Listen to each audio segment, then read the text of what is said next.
let's go. I know I didn't have anything silly this time around. Yeah, I don't have the energy. I don't have the energy for this.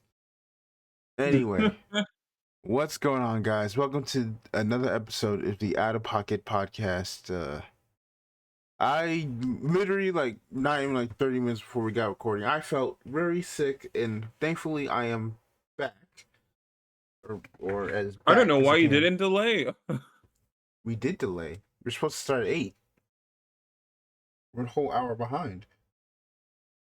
Oh yeah. Yeah, like say Look, was cooked time's your been brain. weird. Yeah, like say it's been cooking your brain. Oh, for sure. Yeah. So, normally we probably do a normal episode, but I'm not feeling well, and honestly, there's not much news to kind of go over. So I think we'll just kind of do a random variety discussion episode today, and hope things go well. That's all I can say. Some naturally forming content. So on that note, how do you feel today? I'm doing all right. A little too football brained at the moment, but otherwise fine. All right.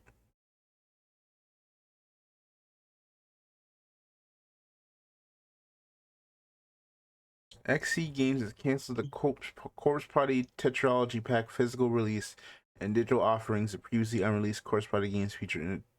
What? I feel like every 3 years, Chorus Party returns to rear its ugly head, and we all just have to go like, "Oh my god, another Corpse Party re-release! That's so scandalous." They they canceled the Corpse Party release.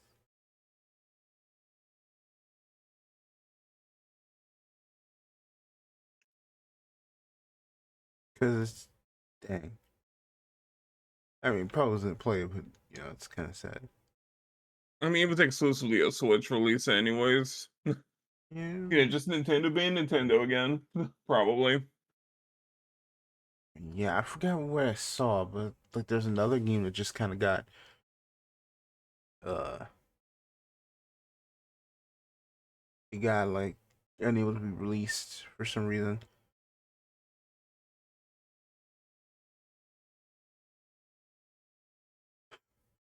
Clinton should take one It's for the Bill Clinton should take one for the huh? team and say it's real.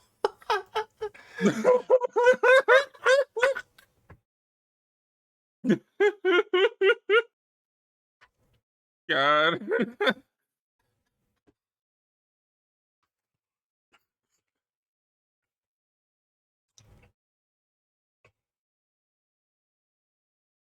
Man. All right, so how was your Ladies and break? gentlemen, I did not have sexual relations at Home Alone 2 star.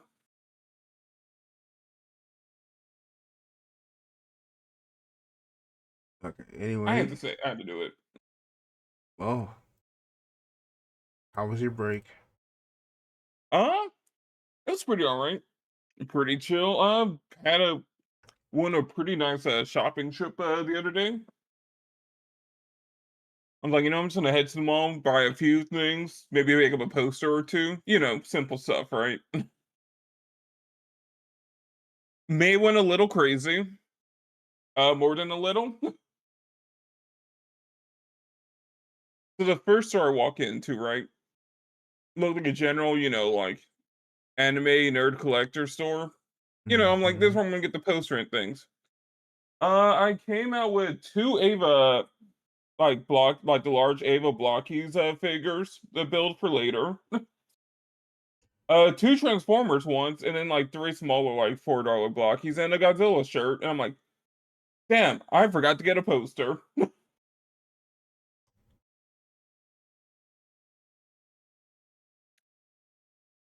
It's supposed to be a light trip, right? Unfortunately, because things were funny. So I pick up the Shockwave, right? It's like Shockwave gun, whatever, Blockies or Gunpla. Pretty much Gunpla with even less tools required somehow. Yes. So I grab his Shockwave, and then she's like, "Oh yeah, man, this Megatronus just came in and forgot to put a price tag on it." I'm like, "You got to be kidding!" Like, fine. And I pick up the Ava 1, and she's like, "Now hold on, before you buy the Ava 1, inside the sealed cardboard box that we just got in today, she pulls out an Ava 2. Well, I can't go home without the Ava 2. It'd be rude." So now they are joining my Gunpla backlog.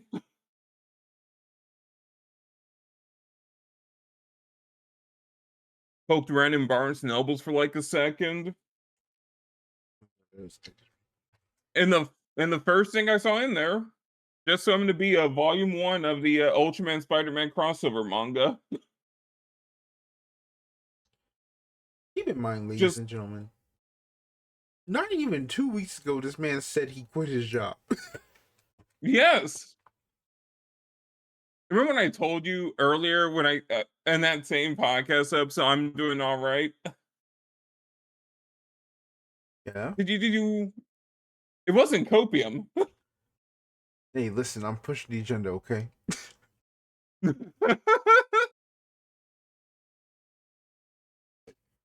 Man. I mean, we've already chosen the title for the podcast episode on YouTube now, so Ow. listen, Bill Clinton take one for the team is a good one. Yeah. There's nothing else to say. That way, I don't have to use any more energy. Right. Yeah, it was just like out there in the manga section, just facing right towards the door.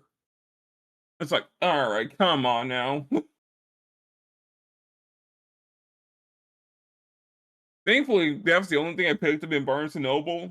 But it's because like once I got to the register, it's like, oh, there's there's the entire Trigon Maximum Omnibus sealed like right behind the cashier. I'm like, well, I don't just want to be rude and just be like, hey, can you grab the entire Trigon Maximum collection right behind you? That'd be silly. And then I would actually say I had a problem because I would actually just kept those sealed. Hmm. I mean, up until the new anime comes out next year.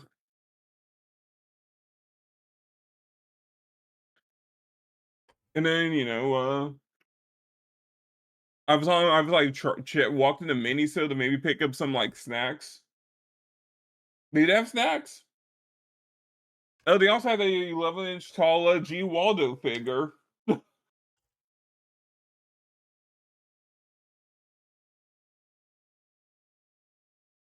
Yeah, no, the Pearl Mini was compelling me. I had to probably do a shopping therapy, as the kids call it.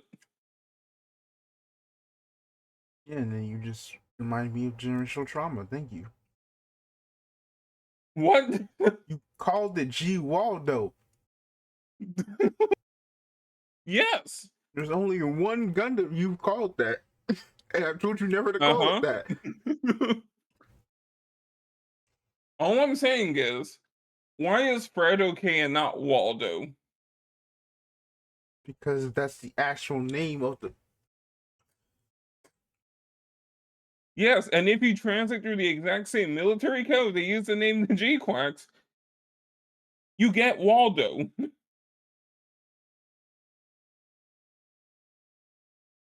I'm still not calling it that. Oh my god. Anyway, grab that figure. And then unfortunately I actually did over and at that point I'm like, I should stop here. And then I walked in a GameStop. And I was like, I'm not buying any games here, am I? So like, someone like posted like they found like some really cool Comrade or a fig like super figure. It's the 25th anniversary Ryuki figure for like $30 cheaper than it was online. I'm like, wait, hold on. What if that's also at this GameStop? It wasn't. But then I also picked up one of the Final Fantasy Commander decks for Magic the Gathering, so I finally have that for later. Woohoo. Because I'm sick of borrowing people's Commander decks. All right, every time I go to a Magic Locals, like once a year, it's like, ah, shoot, I keep forgetting to buy Magic cards. Hey, can I borrow your Commander deck for the next like 2 hours? Picking up. I'm sick of it. I'm like, let me finally just buy a Commander Precon and fix those problems.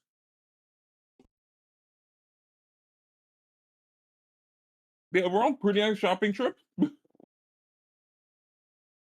Got some sick stuff to build and put on a shelf once I buy one. And once I buy a shelf, I'll actually finish my backlog. Like eventually, that original Master Grade Guide Gundam will be built. Uh-huh.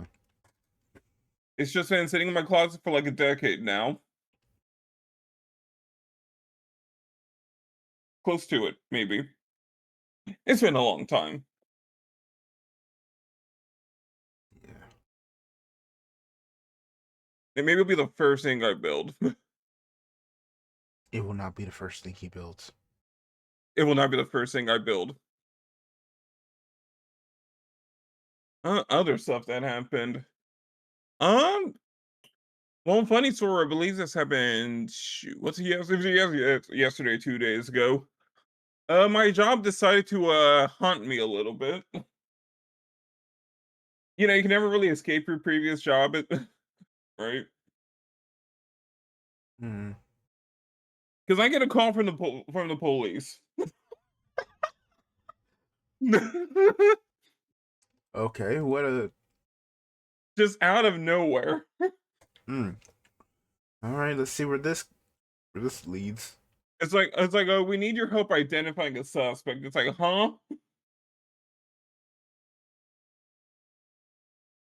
It turns out someone sold some stolen camera gear like before I left, and it's like, all right, you were the one who bought it from the dude, and we kind of need your help to identify him. It's like, ah, shoot.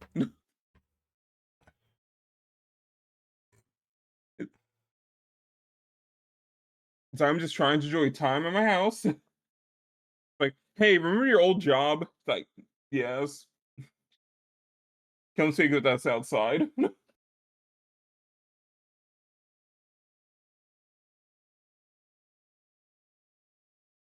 I'm gonna, Hopefully that's the last time that happens. I'm gonna quit you. Detective Conan stories are gonna very much slow down now. Thanks a lot, dude. Yeah. This will be the last Detective Conan arc of the podcast. And until the next time I pick up another secondary sales goods job. Oh no, maybe I just end up becoming an informant. Who knows? That'd be fun. Anything could happen.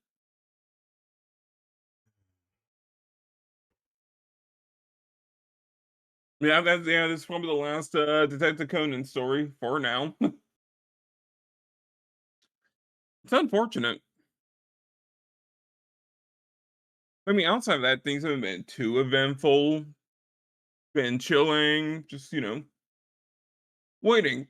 But I guess next week I might just go to Magic Locals and report back Hmm. with my GameStop deck box and GameStop dollar sleeves and my $80 deck.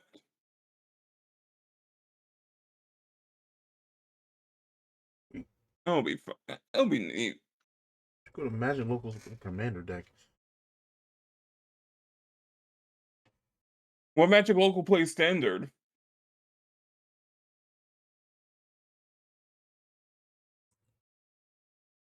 Who plays Mm, standard in 2025? I want to so much.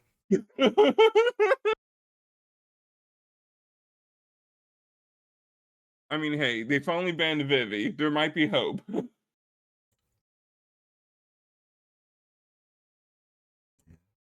R.I.P. Vivi.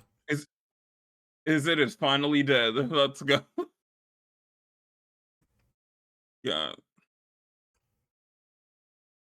Honestly, I hate seeing like is it and mono red burn. Mostly mono red burn.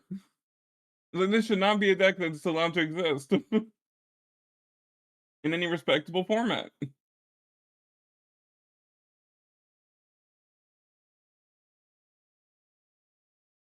Well, it shouldn't be good.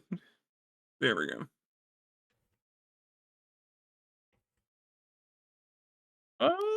Let's see. I mean, I'm just gonna start talking about games. I guess is there something else?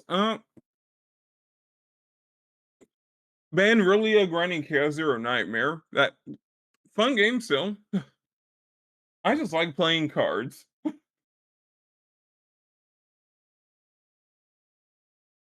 and I gotta love it. Like one of the most best character, strongest character in the game is the freebie 4-star. You get the start of the game, Of course. and then one of the characters in the standard banner might be one of the dumbest designed characters I've seen in one of these. Mm, Because one of her cards says, draw this card immediately at the start of every round. Permanent plus 20% attack damage. And every time she hits an enemy, makes that enemy weak to her element. So you put that in the standard banner? okay, never mind. Yeah, man. Let's add invoke to a gosh this random game. Right. And then one of our cards that says, draw two of your basic attack cards, and now they're now free to use for the turn. Like, huh. You know, it's all what people thought Silver Wolf was in HSR. It's like, oh, the enemy is now just weak to you. Just run any support characters you want in any content. Fine.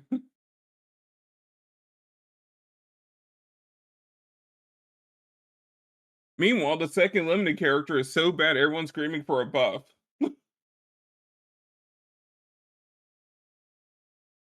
Well, the Bus balance in on this game is haywire. not bus on character two. Oh boy. Yeah, it's like, huh? Wait, the freebie and standard characters are stronger than the banner ones?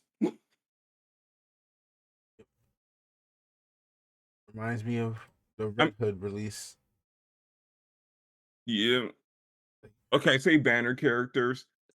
Technically, this game is smart, and everyone goes straight to the standard banner anyways, immediately.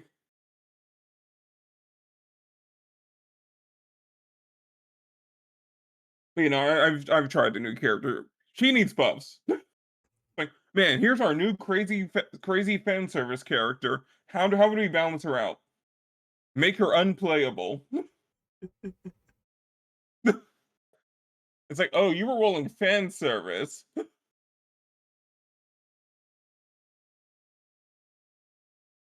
You idiot. The goon does not receive buffs.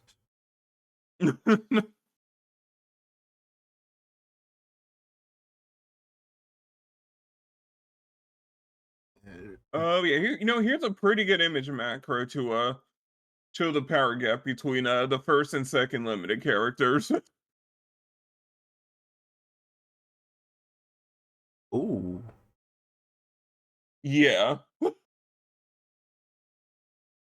You're jumping through hoops for damage here. Hmm. Like, cool concept.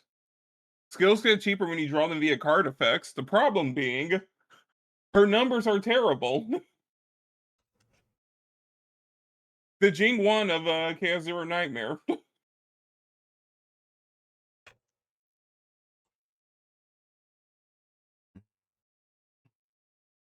But the devs already were like, we're doing an emergency patch on 1.1 tomorrow. It's like, oops, yeah, we're buffing a new character, we're fixing all the dungeons and things to make everything a lot more rewarding. Haha, oops. Like one update and they're already doing an emergency patch. I mean, it could be worse. It could be a Zenless Zero doing a third relaunch. That game is cooked. Like, I have no hope for ZZZ anymore. I still don't know. I still kind of lost on whatever this relaunch thing you're talking about is, but I don't have the Patch 2.5. They announced a bunch of like story and setting changes. We're finally getting multiplayer and just massive change after massive change just to get people back. A patch so big and so important to them, they shortened the patch 2.4 cycle by 2 weeks.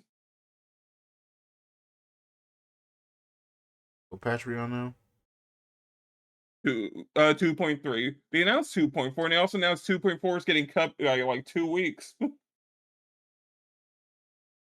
Just to shove 2.5 in before the holidays. Oh, oh boy. Yep. I'm not saying it's not good or bad, but it's like that is speed running. The second character in that update is only available for like 10 days. Actually, let's see. Who even is? Was it 10 Second, days? is Like that Chris. the? Wait a second. 2.4 is. There's no way. They chose the one with Banyu. Yeah, Banya's the one getting cut short. But Dylan is just fine. It's just gonna stay there. Yeah. The other one's, I guess, a regular banner length. The coolest design in ZZ history gets cut short. Oh, Hugo gets a rerun. Eh. And Ellen. But yeah, what are y'all doing? like you can't beat the guys don't sell allegations where you do everything in your power to make sure the guys don't sell. Right. Like, yeah, we done cut the banner of the newest guy in half. Just to make room for the next save the game update.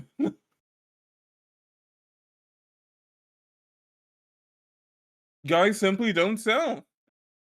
it's Trust us. it's the freaking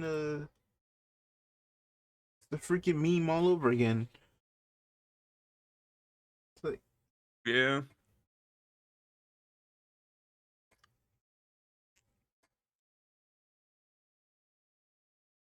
Disappointment, really. Like, I was so hyped for this game when it first came out. I played every single patch. And then 1.4 happened, and I'm like, what do you mean you're getting the entire TV mode?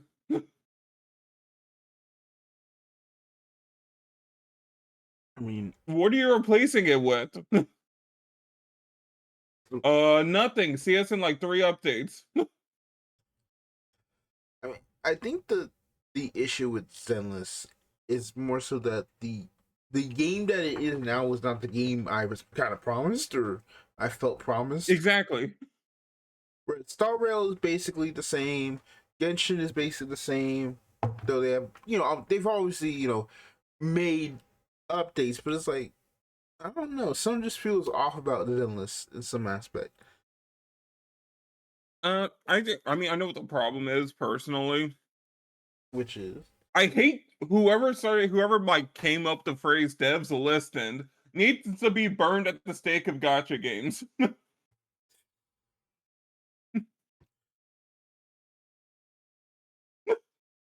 I'm sorry. It's harsh, but devs need to stop listening to players. We'll talk. We'll talk about devs listening later on my segment Oh boy. because I'm actually gonna Yeah, it's put. like, I'm actually gonna like. I actually just came even thinking. I think I actually had to put a spoiler tag on this segment specifically. oh boy, is it Nikke or Woo? Nikke. Oh So I've no. got some words for Hua as well. Yeah, I think devs listen, it ruins EZZ completely. Because like, all right, we have this big plan and everything. We have this mode set up. We know how to add content. What do you mean people keep screaming at us to scrap everything we had built already? Oh yeah, let's just actually listen and scrap everything we have built already. Like, huh? You guys might be dumb. A bit wild to say, but I mean, hey, if you're not you built, guys might have made the wrong. You guys might have made the wrong decision in the heat of the moment and scrapped a lot of stuff you had carefully built up and planned. Is that better? close enough. All right. Or you know what? Is there any other gotcha stuff you want to talk about? Because we might just make this a whole segment, which is all the gotcha stuff. Honest. Anything else Scotch based? Uma Musume's new update's been pretty great. I have heard they basically patched everything They pretty much patched and everything, then said nothing. It's and like, even and the second campaign's fun too. Like a new campaign, a year's worth of balance patches. Uh, the game's a whole lot less obtuse, like obfuscated for like dialogue options. It's fantastic. well, that's good to hear. I'll still never play that game because I despise those demon horses. But I'm glad you're having fun. Oh my gosh. I will never forgive Gyro Scarlet. I'm sorry.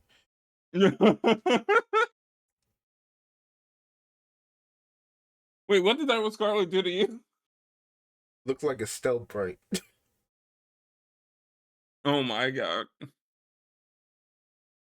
That should be motivation to play the game, if you ask me. No, because every time I see fan art, I'm thinking it's a stealth. It's like, oh no, it's actually Daiwa. Like, gosh damn it. Damn. I mean, fair. But you think that's all the gotcha stuff I have to talk about? You want to add on with it and make it a general gotcha segment? Yeah. So. Uh. Well, let's start with that because I the least amount of thing.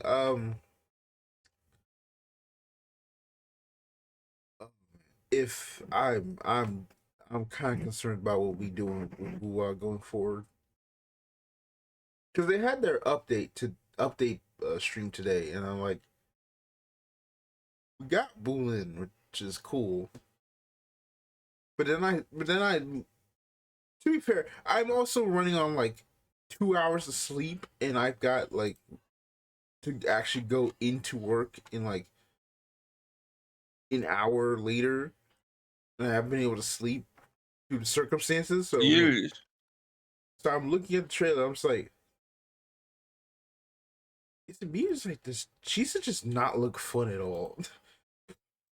And I'm just like, wow, I'm just not interested in her. Nothing about this character is vibing with me. Holy cow! I'm just, and it doesn't help that there's like some sort of like potential like whatever the leaks are talking about. It's like, ooh, I'm not gonna say what they are, but it's like, ooh, I don't know about this one, Chief. Like those memes about Blue Archive are not helping. Oh no.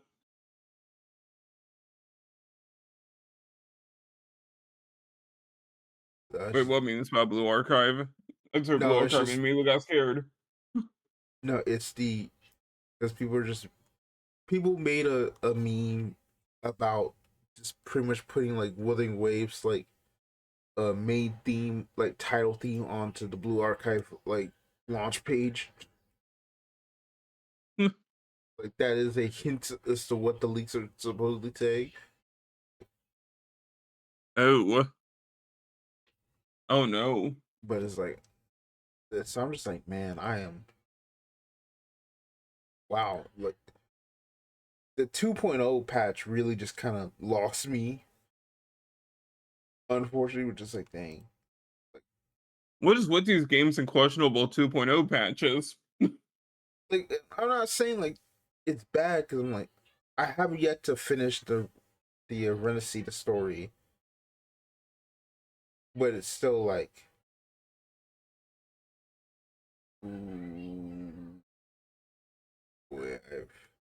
the drive is not there. Same with Star Rail. It's like the drive is not there to go in to take care of all this. Especially with Star Rail because it's like I basically am like a whole. I'm basically like still at the beginning of the world. And it's like I have to basically the whole world all the way through, and they decide to be like, yeah, no, we're gonna keep going all year. I'm like, Yeah, last I played Star Rail, it's like it's a marathon, not a sprint when it comes to that story. I'm just like, I gotta be in the mood for it. So it's like I'm just kind of like stuck in this weird mood. Meanwhile, Nikke, on the other hand,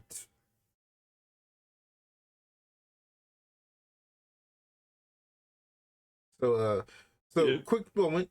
I'm probably gonna have to talk to Zeta about all of the events for the third anniversary. So this is your spoiler warning. I will probably just like let me put up a whole thing.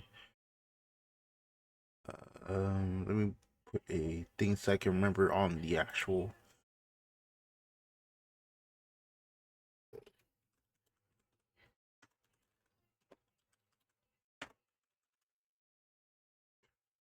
All right.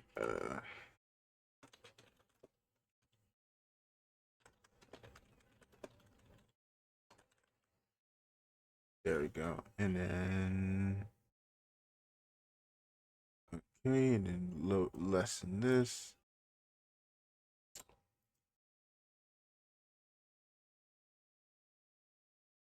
Let me edit that.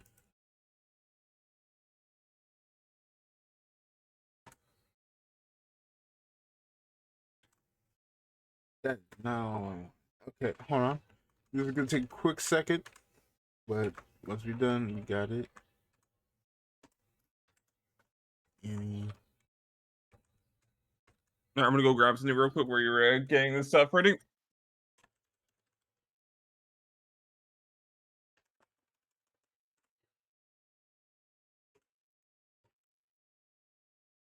okay, well, as soon as you said that, I just finally finished.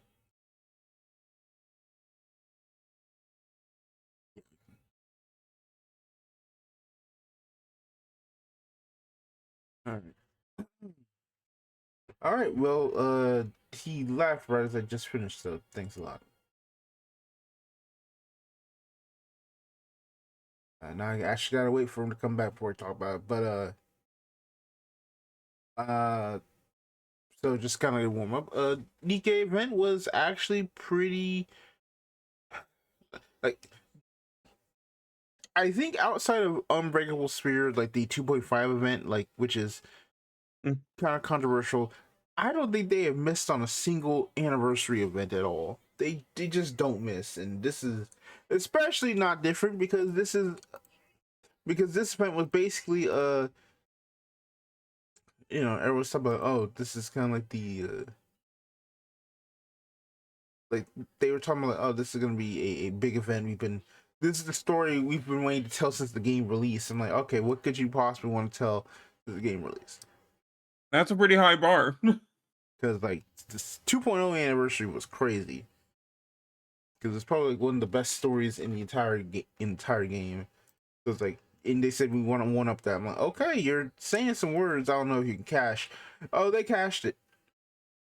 Oh boy, that's good. They cashed it. So, for one, every anniversary they always do a chapter, main story update, and then the event update. This is unique because every time they usually release like a main chapter update with the event, it's usually related to each other. This one is unique because it is happening based on the way the stories are told. They're happening at the exact same time, dealing with similar things, and they ended differently. They end differently into a convergence point.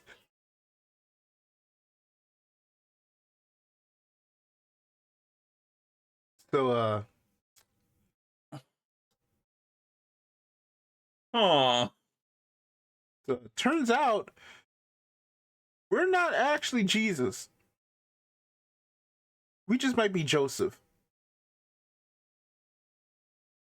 Oh no. Like, I'm just ripping off the band-aid. I'm giving you the spoiler warning, guys. I'm ripping off the band-aid. So throughout this arc, the whole thing Don't tell me there's a chosen or one. So throughout this arc, the whole thing is like the four beasts have been trying to make a makeshift queen for their like own like arc and whatnot. And so last we left our commander, we were falling down from a giant whale in the sky. What? Yeah, it's a whole thing. All right. And when we wake up this time, we are right next to we have recovered after literally falling to the ground from the sky.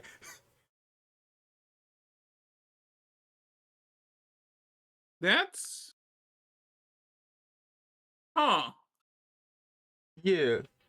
And then we wake up and the four beasts are just sitting in a giant bath of dark matter. Just chilling. Just like cool. Waiting for us to wake up. It's like, okay, it's a whole thing.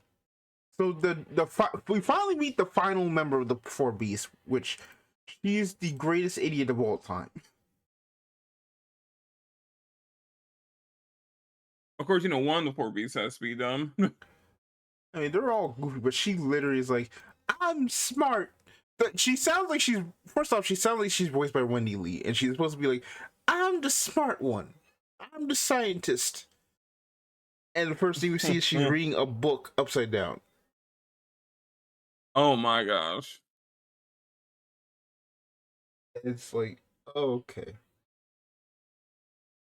Sure. Long and short of it, they found a body. They found like the discarded body of our main character Rappy. They put it into a gigantic like dark matter embryo, basically. They put it in there. And then they pull out a vial.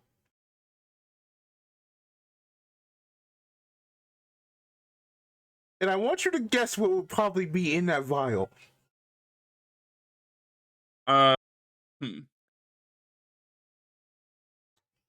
Keep in mind, we were unconscious.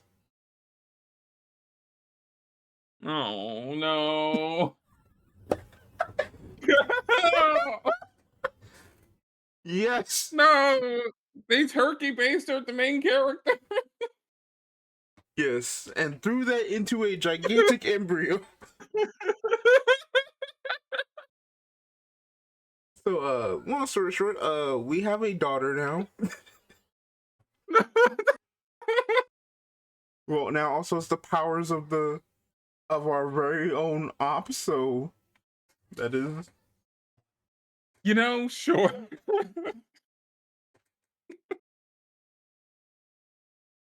I mean, that's one way to get around it, I guess.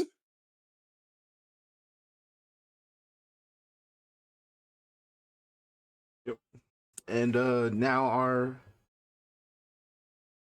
another teammate also then just immediately got probed by the deep state, and we have not seen him since. Well, so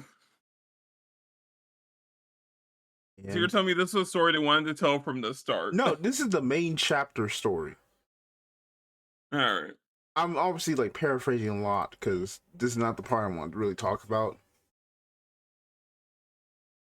I mean, where do you go from the main character that's turkey based to have a divine conception moment and be the parent of the I don't know, beginning of the new world? Simple. You have the final battle. Oh, what? I'll get to it. But the point is, you have this going on. Then you have like, one of your teammates goes missing, and then you have your other teammate, Anise, having her whole arc about becoming an idol again and whatnot, and it involves pretty much another terrorist attack. As I said, another long story. I'm not surprised. And basically, yeah, that happens. Is she now has ability to create a Kirby superstar and attack everything, and she has funnels. It's very weird, but Yeah. in the middle of this arc, there was also a little like mini story about Dorothy, kind of like doing trying to make promotion for Eden, which is this place on the surface that's a bunch of people who despise the arc. So she's kind of like trying to like make a hey, come to Eden thing and whatnot. In the middle of the like near the end of the last chapter, it's like one of the characters comes back after this whole terrorist attack event happens, and it's like, hey, where's Dorothy? Oh, she just left. She got a call and then just immediately left. Huh. Curious. But that's most of what I can reasonably tell. I've already kind of butchered this event story anyway. Time for the actual main story, which do a side event, do like a little like side story, like okay, this is cool, because they always do. They've started like with like the 1.5 anniversary to do like side stories that are like little like prologues to the actual event story. In the side story, a bunch of characters who you've not seen in 2 years finally show back up. You get a bunch of lore information, and then we get the character who shows up for the anniversary, who is Nayata, who is a wandering monk. Resembling everyone. All right.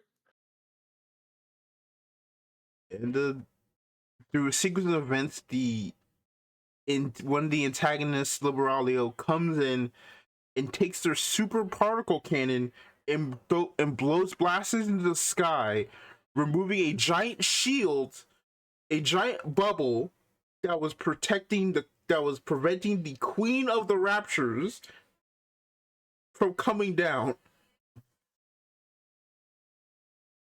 Okay. And she comes down 3 days later. During the exact same time, we are literally unconscious from falling down onto the ground.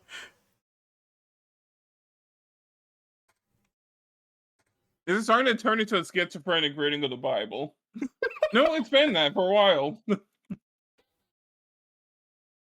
Yeah, so basically the entire event is just a gigantic, like, the equivalent of, like, Avengers Infinity War. Thanos is here. Just randomly on a Tuesday, just showed up and said, "All right, I guess I will just beat you on now."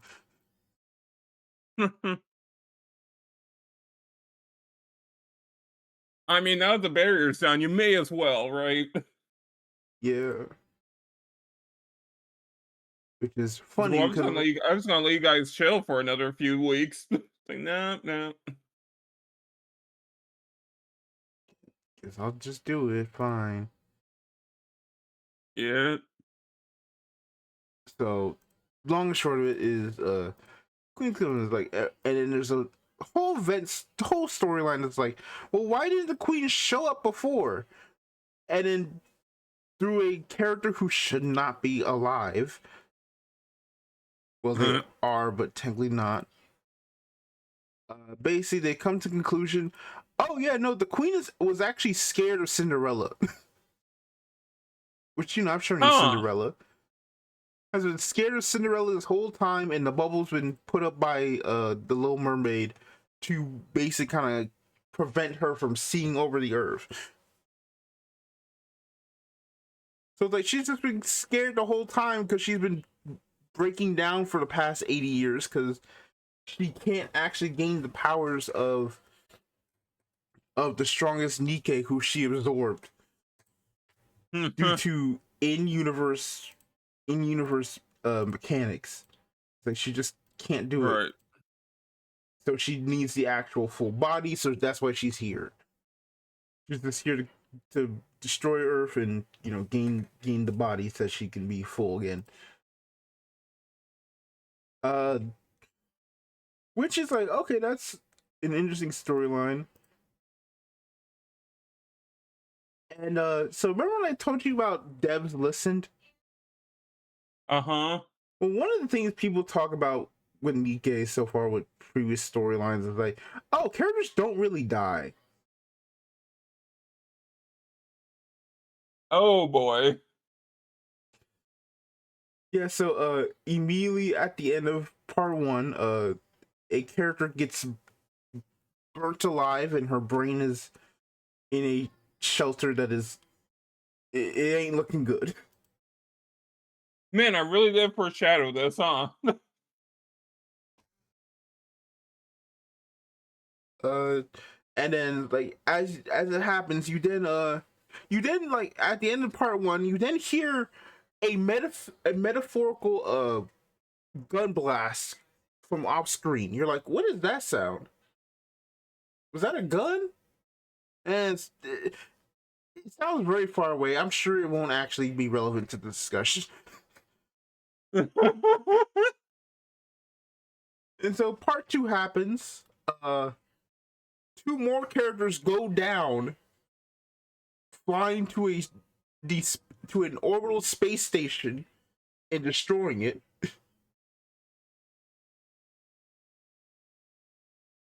At least Anise is still alive at the end of all of this craziness.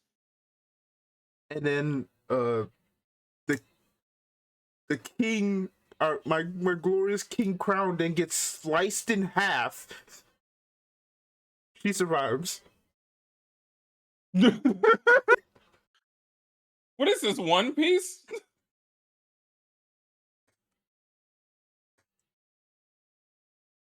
But like she can't actually fight. But it's like, but after that, like it seems like everything's going well. Like, oh, we're finally getting the whole fight back together. We're all cool. So here comes the final battle between the pilgrims who have been waiting 100 years to run the Queen's fade and the Queen herself. And it's an actually really cool scene, really cool moments, has a beautiful animation that comes in after you defeat the boss in chapter 12. And it's like, oh my god, they actually did it. They actually beat the queen. They did it. After 3 years, a bunch of stories, they did everything. They beat the queen. Scarlet got the cut off her head, and it's like, you're perfectly fine. And the bullet arrived.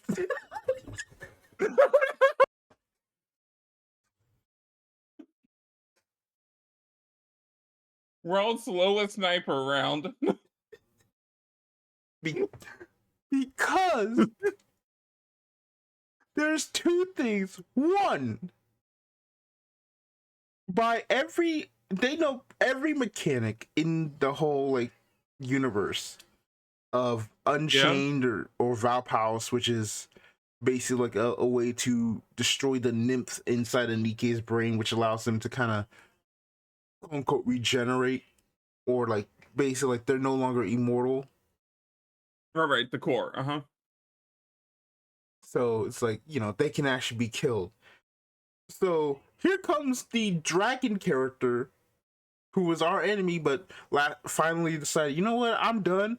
I'm actually just gonna go ahead and like poison the queen with concentrated Valpals so that y'all can beat her. Heck yeah. And then goes in, poisons the queen, but she does it because she has the body of Lilyweiss, who is like the first Nikke, who's the strongest Nikke in existence. She has the body, she uses it as a ploy to kind of get in close and then poison the queen. Then you beat the queen. And it's like, by all logical constraints, it should be over. Yes. And that's when the bullet from the main story comes in about dark matter. Because dark matter is the blood of the queen. We find out in the chapter that released the dark matter is actually the blood of the queen, which is a bunch of nanomachines that can basically regenerate anything. Fun. So, even though they beat the queen by all other things, that one plot reveal no one else in the entire event knew about, that was revealed like 10 seconds before, and probably some other shenanigans and whatnot, ends up resurrecting Lilyweiss. But now the queen has complete control. You know, we were up around like cell logic here. It was like, you just can't lose. It's like, it's like, congratulations, Guy actually beat Madara. Only for Kaguya to then show up 10 seconds later and wipe the floor with everyone. Love it. Bravo. Cinema. It's like, it's perfectly fine. It's like, oh god, what happened? What happened to Rapunzel? It's like, everything's fine. Like, you think you get it, then all of a sudden, next thing you know, your healer gets decapitated. Well, you had a good run. Which is then when the other bullet from the main story shows up, which is Dorothy. She came because she got a call that her squad at Eden got wiped out. And she came through and she was able to actually damage the queen, and the queen, because she's a coward, ran off. Love it. And it's just like this, there's a whole like combined like amalgamations of congratulations, you beat the final boss, but now you revived Virgil as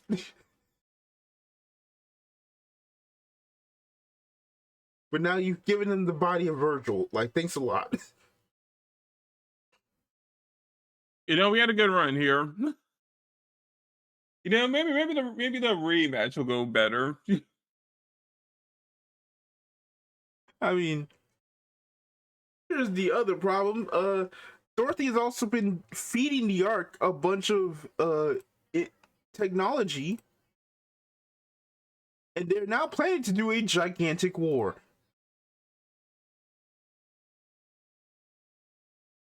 Well, it's fine, right? It's fine. Considering that this is called the third Surface Reclamation War. Johann, a character who is the commander of Eden, was in the second one, which was 50 years ago.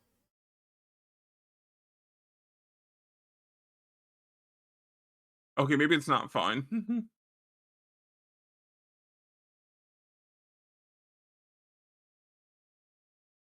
Oh, and also, Okay, at least he made a good attempt. oh, and now the queen also didn't. So despite getting a buff from Nikke, who has the ability of creating thousands of clones, and the Crown Kingdom, which is 4 additional people, we came out with less people than we started with. The 3 members of the 3 like Nikke members of Eden are all dead, or either dead or in a literal brain jar. Our Rapunzel's also in another jar. Scarlet literally is literally so critical they cannot remove her brain to give her to like put it somewhere else. Darn, I kind of like Scarlet. Well, Snow White got her head decapitated, but it was so clean. But the cut was so clean they could put it back like no problem. And girl got so traumatized with the event she regained her memories.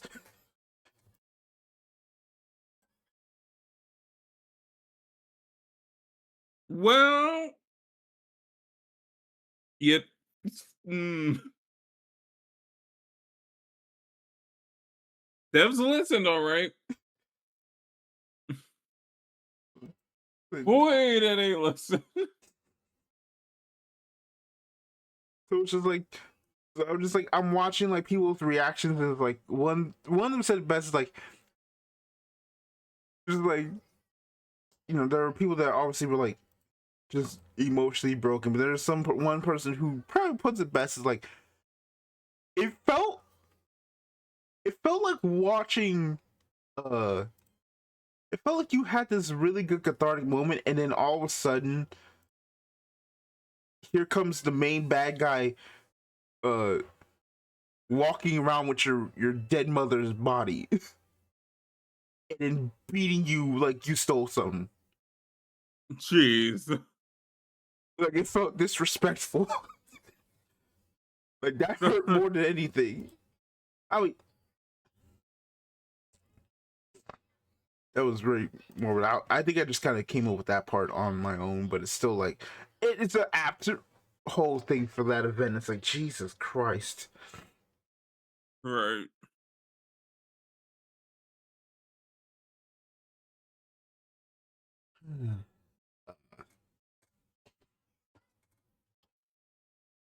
So now it's kind of like the story's converging, because end of the main story, we got a call from Johann, and the event ends with Johann giving a call to us. Oh, and also saying, hey, Dorothy, by the way, because you left, your team died. Yeah, you're banned from ever coming back here again. Get out.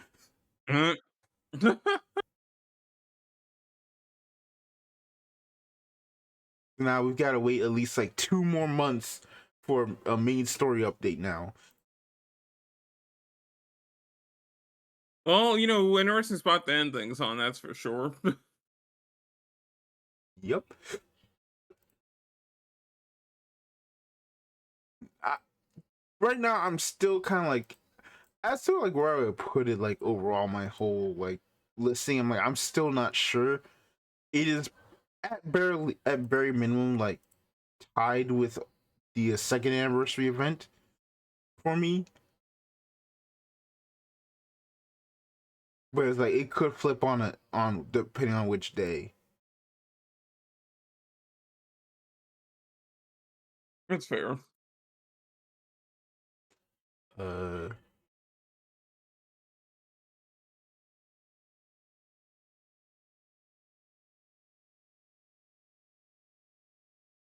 yeah, it was just like, Mm. yeah, this is it is amazing how it just hard changed the status quo in one fell swoop. All it took.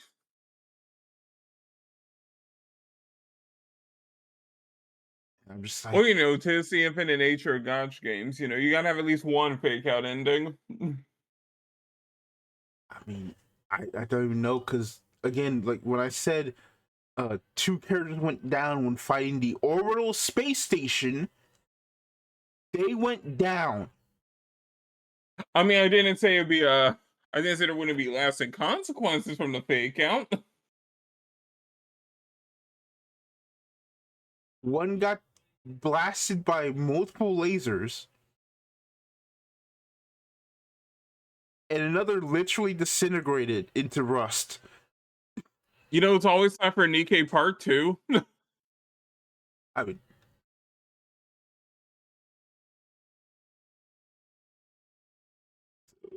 yeah, look, They'll do like every other gotcha sequel. Continue the time scoop of like 5 years. And then change the game's genre completely.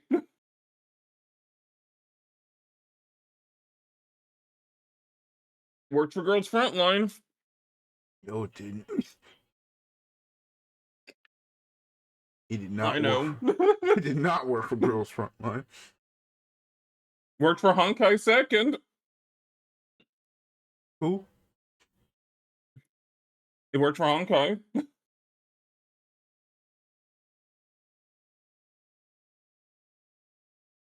Mm.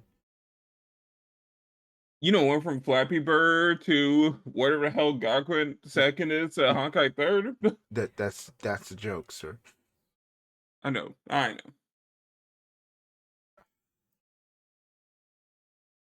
But yeah. Right now, we're stuck in this odd place because on one hand, we kind of need to go and find our teammate. On the other hand, Satan is now walking the earth. So what do we do? It kind of makes things interesting though for these like menu-based games that you can't just do like a JRPG style. You cannot proceed any further until next story event, until big revelation thing. That, Keep farming your event.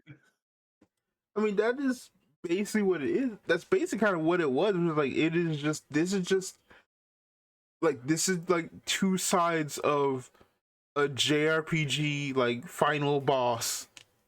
Right, but because it's a gacha game, the structure of the game, you can still, just do all your events and your dailies and whatnot anyway, but like no regard for it, and it's like, huh,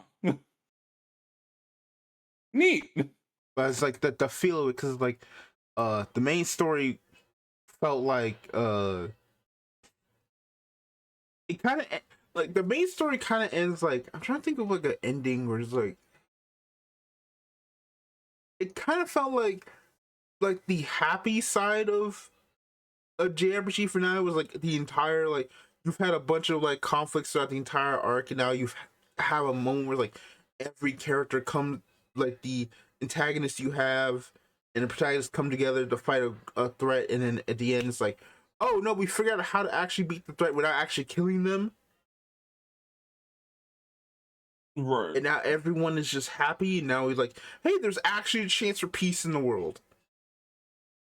And then you could coincide that with the fact that literally on the other side of the continent, you basically have the goddamn rumbling.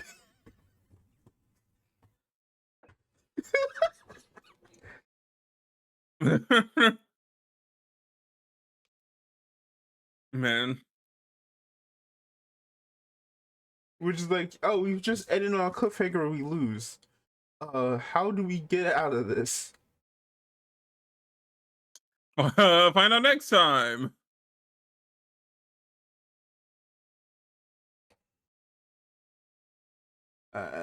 Yeah, so I am done with the Nikke spoiler warning.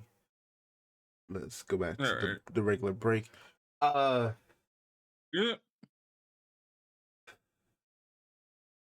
Think, Other stuff. I Alright, I am. guess the other like major. Oh, wait, Well, the I'm second major. first. One more thing.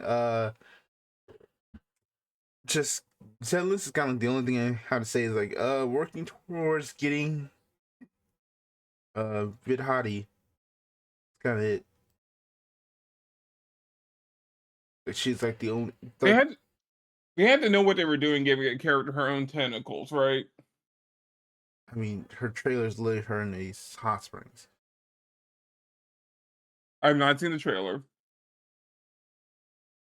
In my defense. But yeah, they knew what they're doing. Cause they knew what they're doing with what's his name's trailer too. Like he literally got a trailer where he bouncing on it. And it's like, come on, this is the most like, all right, dog. Right. Oh, Zenless.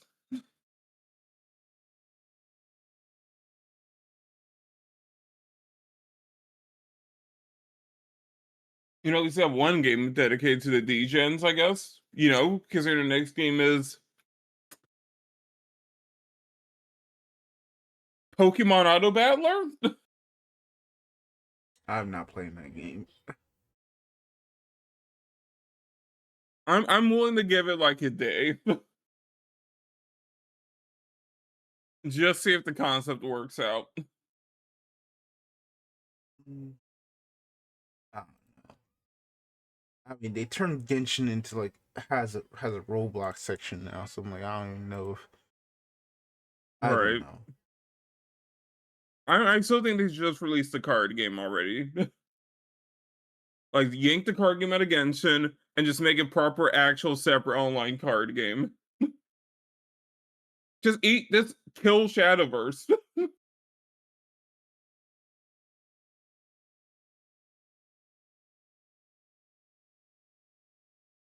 Just release MiHoYo Rumble or whatever you want to call it. I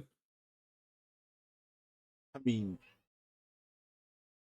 Hoyo fighting game would go pretty well. Yeah, no, release the fighting game, release the online TCG. Just corner whatever stuff to the market. Uh, but yeah, I think that's all the gotcha corners to go and finish your break. Recap. Mm, yeah. Almost, I guess, a big new game. No, I'll say that for later. Super Robot Wars Y still ongoing. I've hit the 66-hour mark. And from the calculations I've done, there's still about 3 more chapters of content. You know, yeah, 66 hours in, about 60% done with the game, potentially.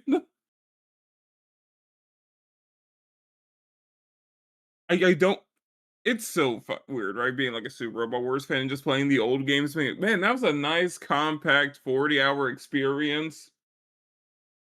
And then the 2 most recent games are like, I hope you have 100 hours free for this. Yeah. And that's like, and that's not even counting the 2 DLC packs they haven't even like released yet for Y. And we know the first one has 16 new stages for only 3 shows. I'm like, oh, that's a lot of content.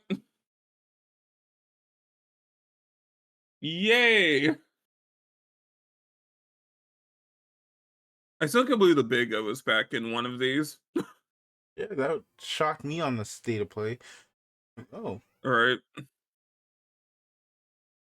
I think I'm trying to think the last time the Big O was in one of these games. I feel like it had to be Z3 for the Vita. Yeah, it's been so long as a Vita game for the last time the Big O was in. That's nice.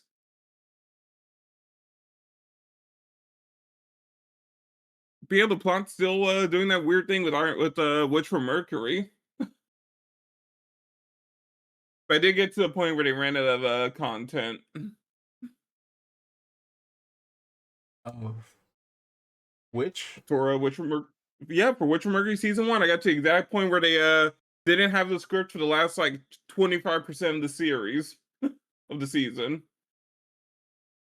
So Like Guel just goes missing after the Elon incident. Domon's like, "Yo, where'd Guel go?" It's like, "Oh, he got kicked from the school." It's like, man, if only I recruited you earlier, Guel. Darn. go find him. Right? Like, well, I can't miss the continuity, so they And got then him. yeah, and then Prospera just as the school's under attack from like the majestic. Funny because we can't have actual enemies for Witch from Mercury that aren't students technically. They just added the Wolguru in from Majestic Prince to keep attacking the school every time there's a Witch from Mercury stage. Wait. Oh my God, they didn't add the twins, did they? They didn't. The twins were part of the script they got. So then why weren't they? They didn't get that far. They started working on the game before the twins got their debut.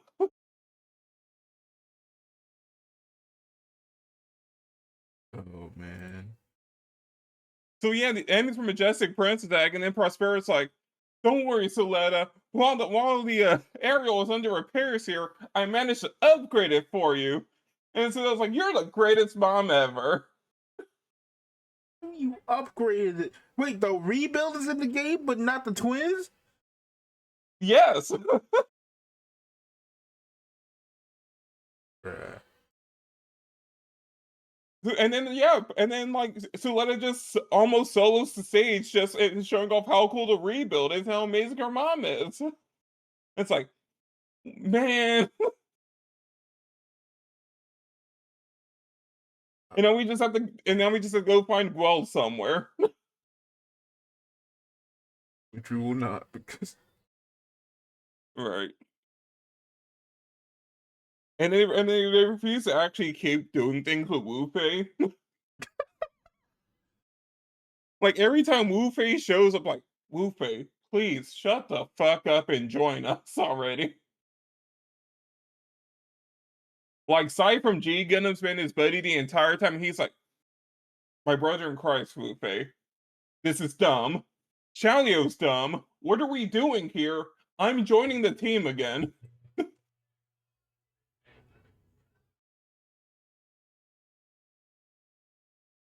And then even Shin is like, Wu Fei, soldiers could just do something else. The Destiny plan's over. You could just move on. And I never thought I'd just see Shin being the voice of reason here in a video game. I love Shin. I like we have to get a glow up in every Super Robot Wars game. It's getting a little ridiculous at this point, but you know what? I kind of like this arc for him.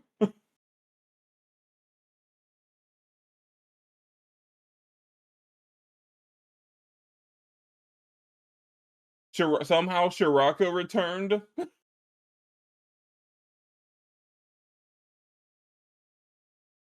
So oh, yeah, it seems a bunch of people keep getting rubbed. Oh, hey, Shirako's here. You might want to run, Camille. Like the plot's dumb. Like some they really want to, they choose the weirdest times to like hold to the plot. 'Cause like any other game in the franchise, right? If there's a canon death event, there were at least some very obvious hoops you can jump through to keep that character alive. Why it's like, no, no, sorry. Nobody lives in this game. But they do give you a refund. Which, thank you. It's like, oh man, that character just got killed off. Here's all the money you spent to upgrade them.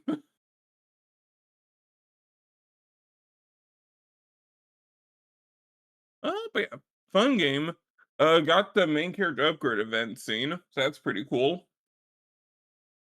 And I know at least one person in my chat just hates the main character of this game.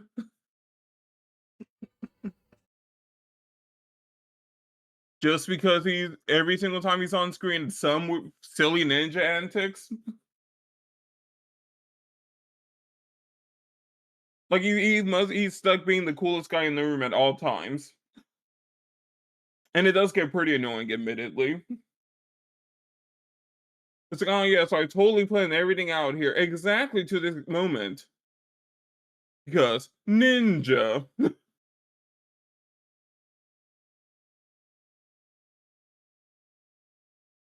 Can't wait to see what other weird developments happen, and I do actually have to buy the DLC, huh? And I don't know, comes out in like a week. I have time. I have time. And then Digimon's still fun. Probably helps I finally realize how to change the battle speed. Like I didn't even realize how easy it was to change it. So game's way faster now. With one simple change.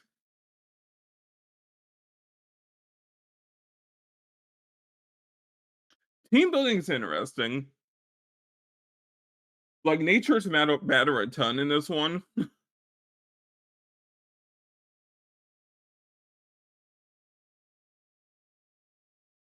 There's a lot of negotiating. It's like, please, can you please slide to this grid of the nature so I can use all my buffs over here? You can't refund the skill tree. Look, like I like how adamant Bandai was on this one. It's like, nope, sorry. Once you pick an upgrade option, it is permanent. No wiggling it around.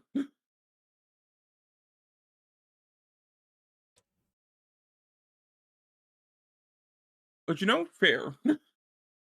Mm.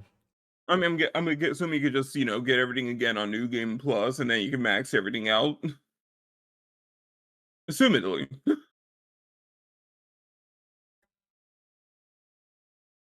But for first playthrough, I like that they make you like just invest in one specific type of Digimon. Or one personality type of Digimon.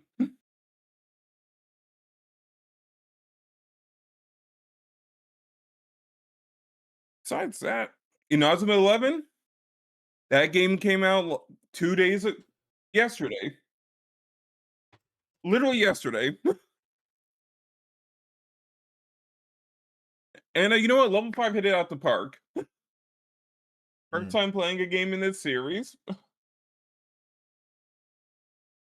Just because I thought, a soccer RPG sounds incredibly ridiculous. Check it out.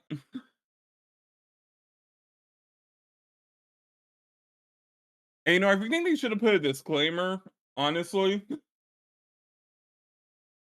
When you start the story mode, there need to be a bigger disclaimer that says, you will not be playing soccer in this soccer game.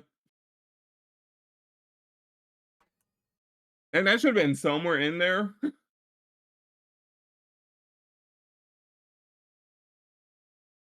Because it takes about 6 hours ish. Like between 5 and 6 hours for your actual playing soccer.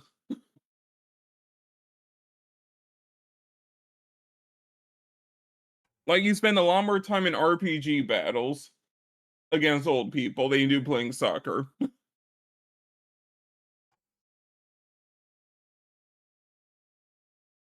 Which, credit to them, right? Like, I do like the idea of a game that just focuses on the actual build-up to the thing. What if we actually, unlike other sports games, this one is about the characters.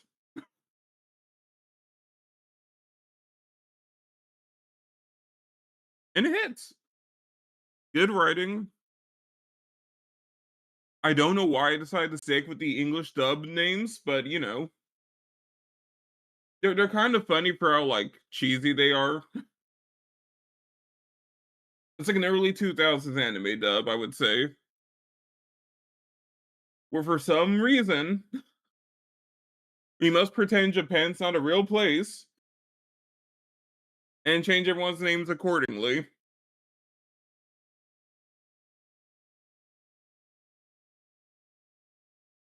It's like, sure, why not? Add the English dub on top is perfect. It's like it's a good Saturday morning anime experience in video game form. Every episode even ends every chapter like the credits. And then next time on Inazuma 11. What the fuck am I watching? What are you watching? No, I'm just scrolling Twitter. I'm seeing someone post a clip from the Black Ops 7 campaign. You mean I'm Is it the fighting? giant machetes falling out of the sky? No, it's the super it's a super dude kaiju fight. Yeah, I don't know why, but for some stupid reason, the gimmick of Black Ops 7 is, what if your characters keep getting drugged and go in a crazy dreamland where weird nonsense happens? You know, that makes sense for a Call of Duty game. There's also a mission where you team up with zombies. What is going on? They lost the plot for this one. I don't know what to tell you. They've actually lost the plot.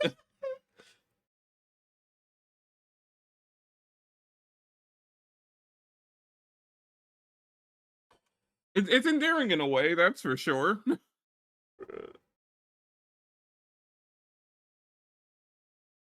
Right?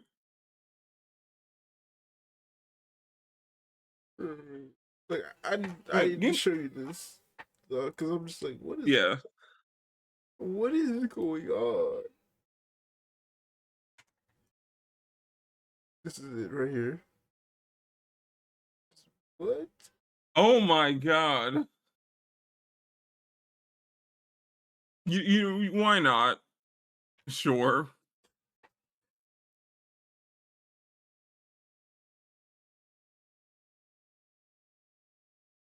Maybe they were just bored, all right?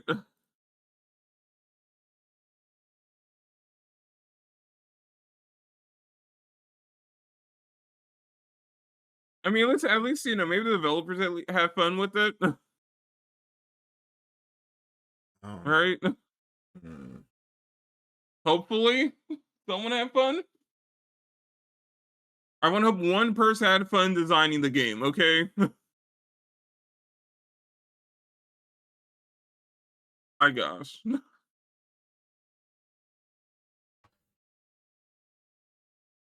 Yeah, loving Inazuma 11. Although the boss fights are weird in this game. Just combat in general. You're just having really aggressive conversations with people until they fold over.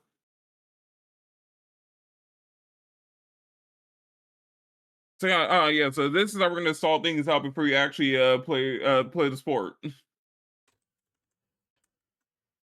And I'm also starting to realize something now that I'm actually at the part of the game where you're playing soccer properly.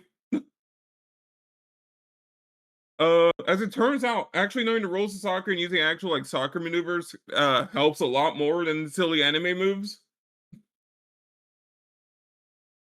It's like, oh wait, shoot, hold on. trying to balance playing the game properly and playing it like an idiot. Good show, good game. I feel sorry for mappa animators. Now I know why they were so overworked. So say that last bit again. I'm sorry. I think I know why mappa animators were overworked. They were also working on this game in the background. Mappa animated all the cutscenes for this game, and there were a lot of cutscenes.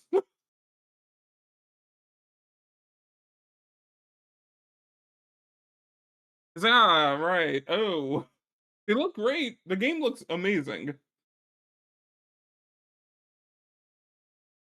Like, I want to say it's one of the best looking games I've seen with this like cartoony art style. I've already done one jab at Pokemon this week. All right, I'm leaving it there. People can make you all can make the comparisons yourselves. All right.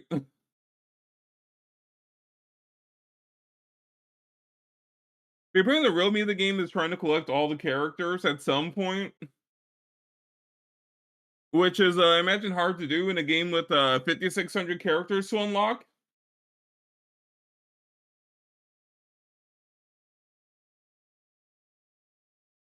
It's like, yay, I can't wait for a gacha to collect that many Pokemon. I mean, soccer players. I mean, Pokemon.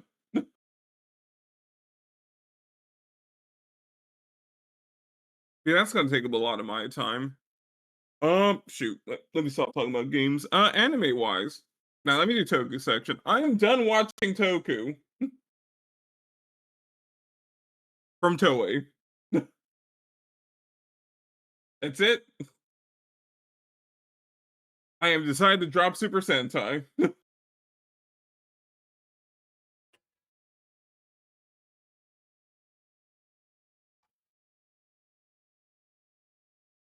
Anyone who knows some recent news regarding Sentai knows why. Yeah, I'm not standing for unpersoning an actress. I don't do that here. Yep. And Zechs was already bad anyway, so I don't feel bad about dropping it.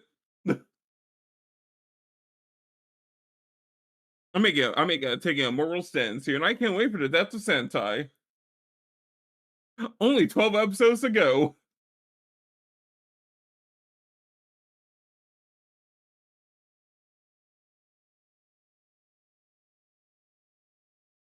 And then we'll be left with the Disney Plus Power Rangers reboot.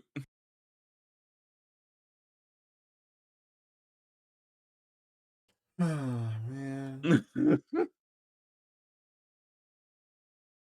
I'm sure, you know what? I'm gonna be optimistic, all right? It might be good. No, I'm just like there's a lot to unpack with everything that happened this past week. Because I'm like, God, dang, bro, what have y'all done? Right. Like, it's terrible.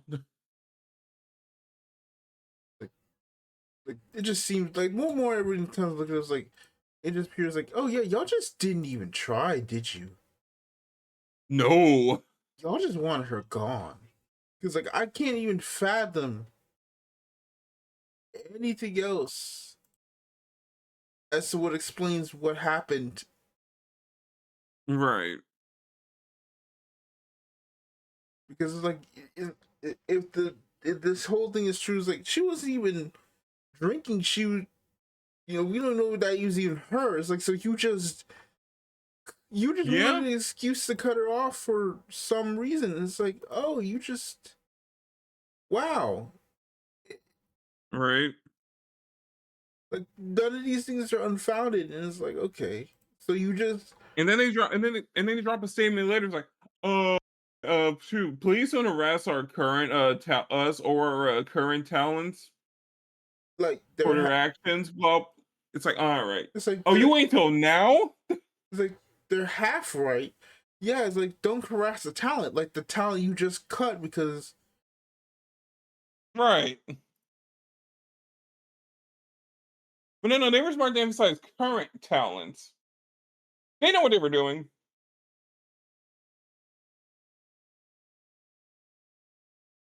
So you'll protect them, but you won't protect her. All right, got it. Sure, buddies.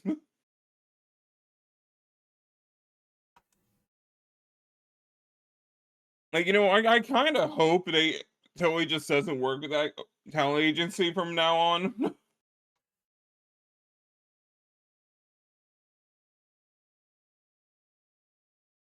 Because this is mostly on them. Right. Yeah.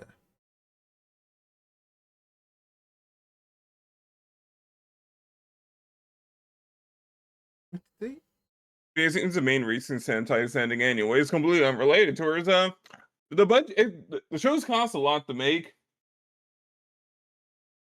which I'm not surprised by.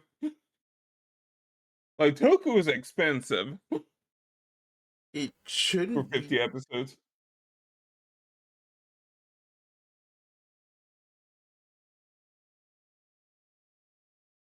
I mean, I get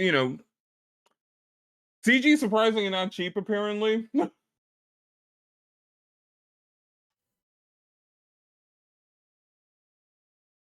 Which I like how everyone's like, guys, CG is a great cost cutting measure. It's like, no, it's not. Like,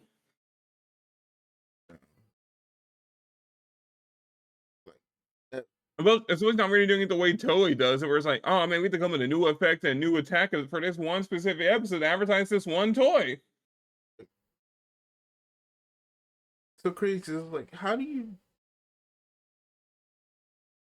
say like it saves money, but it's like, dog, every time I see things like freaking what was it um uh, King Ogre, like really King Ogre Right. mostly just green screen Yeah. and thing, because like the King Ogre itself was just so complicated. It's like, dog, you didn't need all Right. that. Like I feel like King Oger was like a swan song for I think for me, right? King Oger might have just been the actual swan song for Sentai. So we're doing this really grand, bombastic 50 episode story with a ton of like CG and like green screen effects and a grander story than everything else in the franchise. Like we're going out with a bang here.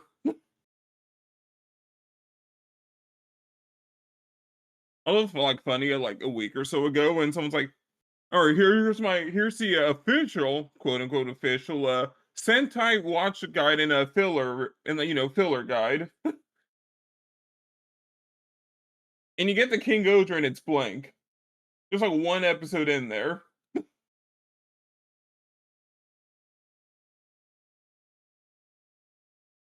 just one episode that doesn't advance the plot.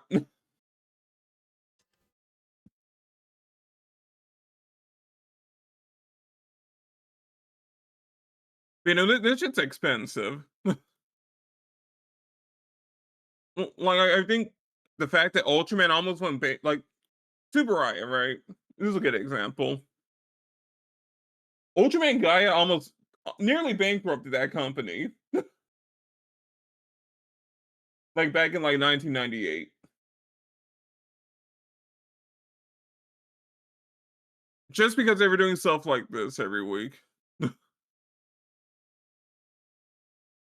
like for like random one-off like filler, quote unquote filler. It's a Monster of the Week show, whatever. Like they were doing crazy stuff with sets like this on a weekly basis for like 50 episodes.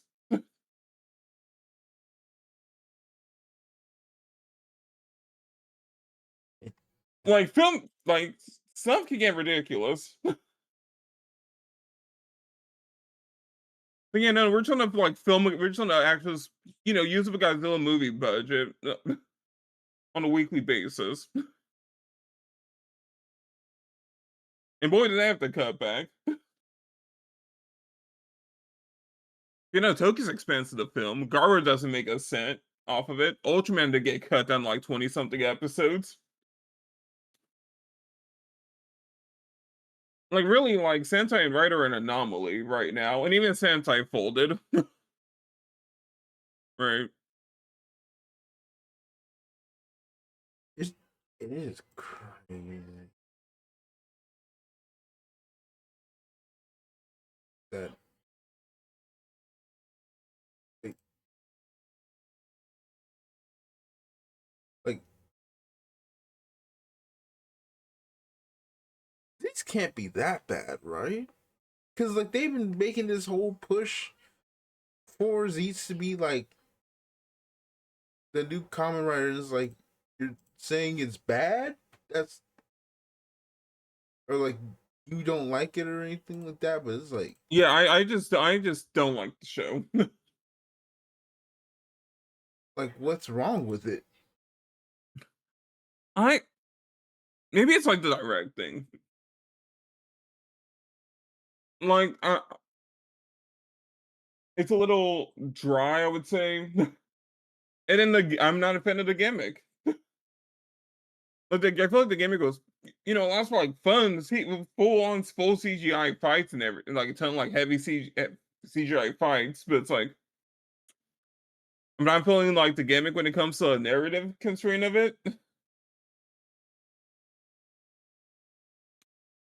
Wow, he goes into people's streams and fights monsters in there, which is also a bunch of zany and crazy fight scenes to happen as he hops out of the dream world in the real world in order to solve the case. And also, there's an idol that also goes in there with him sometimes, who just happens to be there.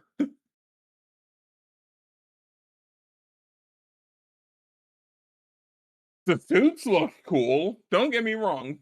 It's a good looking show. I'm just not feeling the narrative.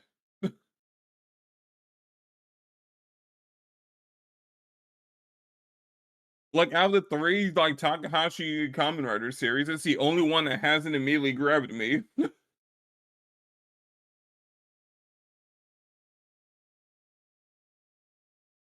which is weird.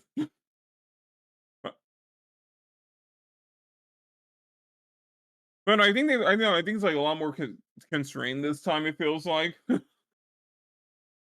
doesn't have its usual bombast as a Like writer. I probably assume the idea is well, since we're trying to basically make a push for common writer in the West, we don't need you to go crazy. Right, it's like we'll do something a little bit more grounded this time. More grounded, and we're going into dreams. Right, quote unquote more grounded. I feel like they wanted to push for like a bigger like global release. It should have been Geats.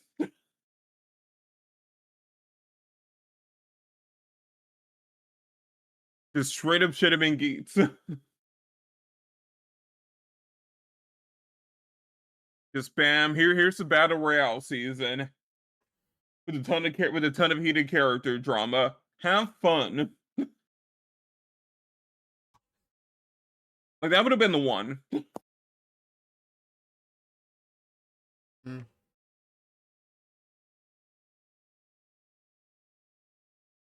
I don't know. I will say Ultraman's been having banger after banger as far as episodes recently. Like this retool's been going swimmingly. I mean, I can't call it a retool because it's not the gear shift. Part two's been great. There's still barely a plot, but the week to week episodes are hitting. So I'll take it.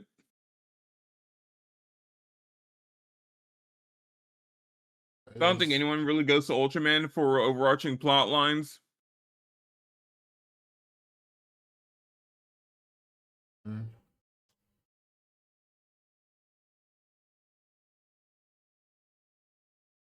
Yeah, because I mean, even the original series just kind of ends.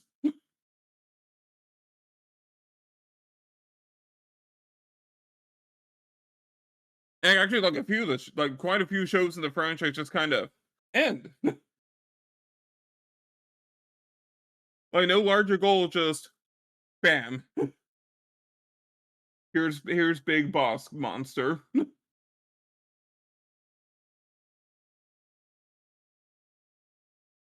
But you know what? Is that's the flow of the franchise, right?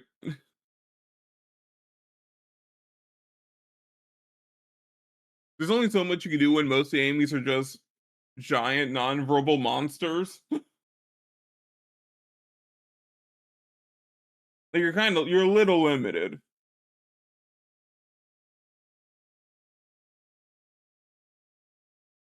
Yeah, that's been alright. Uh, Anime wise, Kojima wants to be a common writer. Still a banger show.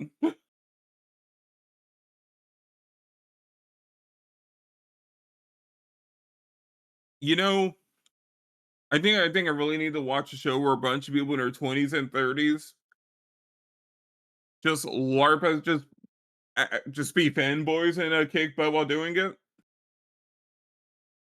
Needed it. Amazing show. That soundtracks. They're still finding a way to add a new insert song for every single character. Six episodes in, it's like that's a lot of music.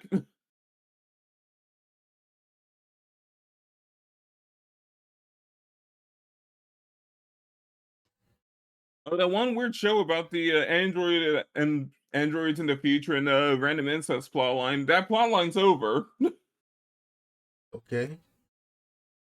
thankfully.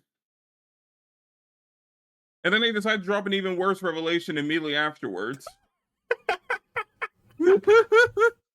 Arguably worse. The person that's been following the main character around, they like some partner robot that's in love with him, Mm-hmm. is actually his ex-girlfriend Siri, who was apparently just jealous of their relationship and just, was like, well, she's gone now. Guess I'll just swoosh right in.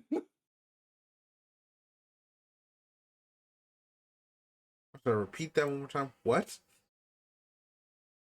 The main character's dead ex-lover Siri is actually the cool robot that's in love with him right now, and he has no idea.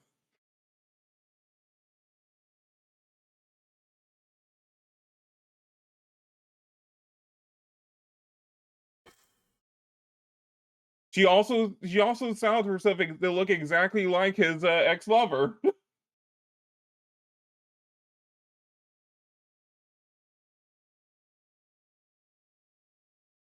Okay. Yeah. Oh, what are we doing here?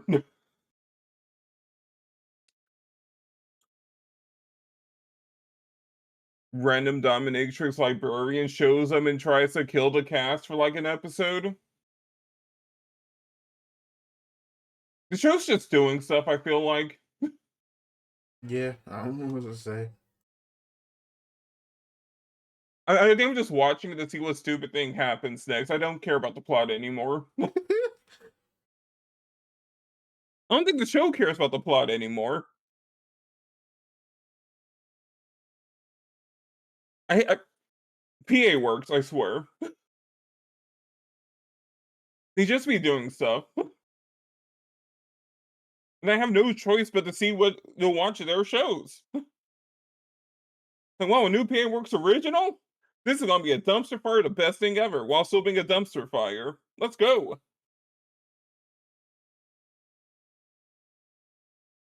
Fortunately, this one's just a dumpster fire. Not even a good one.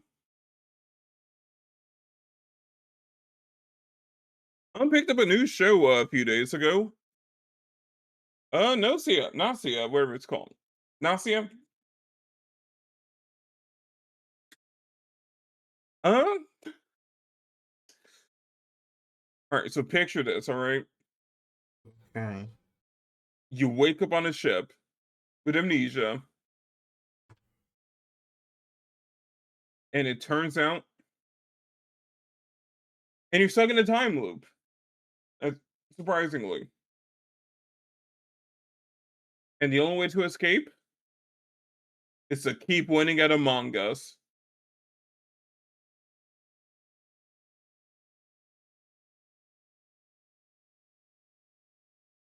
in space. Yeah, no, it's just Among Us time loop, the anime.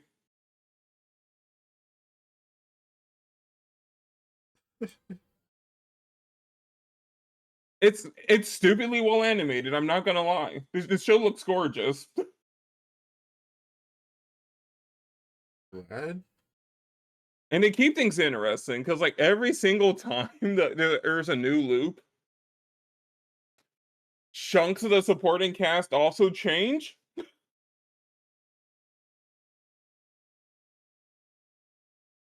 Like personality wise, or just literally people just. Literally, like a few characters might be like there might be some people like sub in and out every single time loop.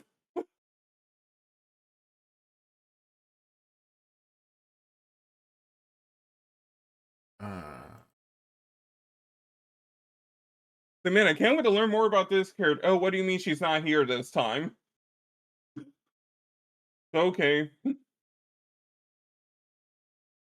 This is also someone getting like 24 episodes.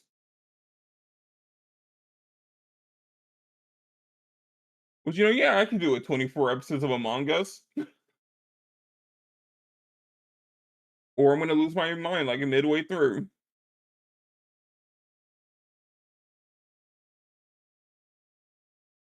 Like, there's already just one to do to just a guy who wants to be a cat. And in order to do so, surgically connect his nervous system with a cat's in order to get used to a new cat body. okay.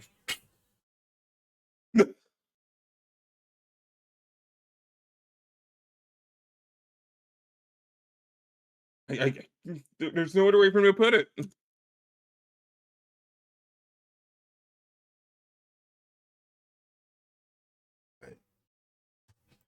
I don't know. Man, I don't know. You gotta look at it. I will consider it. Click the image. Not wish for the image. You send me the image. Jesus Christ, what's wrong?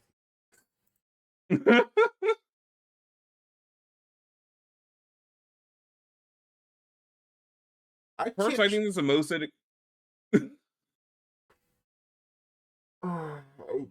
I I read through the image, but it's quite fair. literally the body of a cat with no head, with a tube connecting to the neck of a human. And the head of the cat's next to the tube, like out of the tube on the other side of the neck.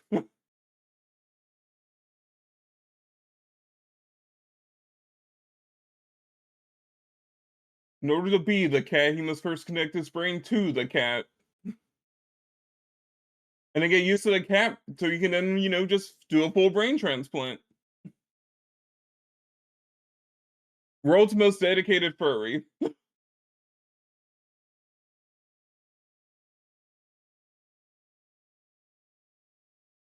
It's a fun ride. I mean, outside of that, I think that's everything I have.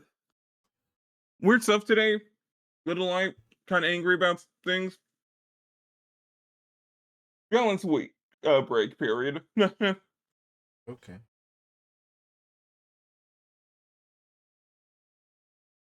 Well, my break period was kind of uneventful.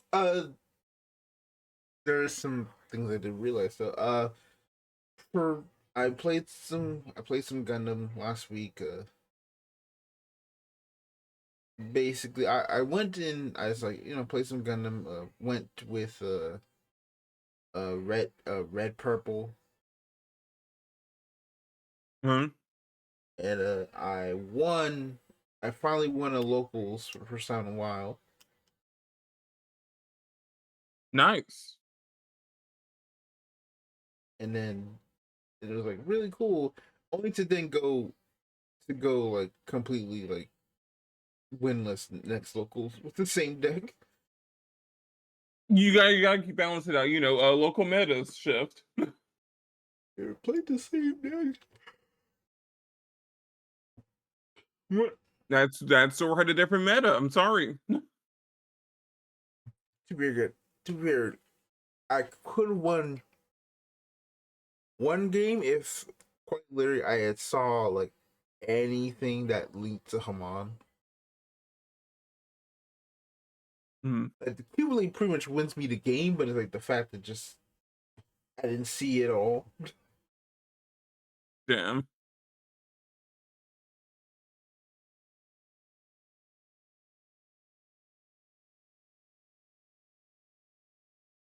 I mean, at least get that one. At least got one locals win.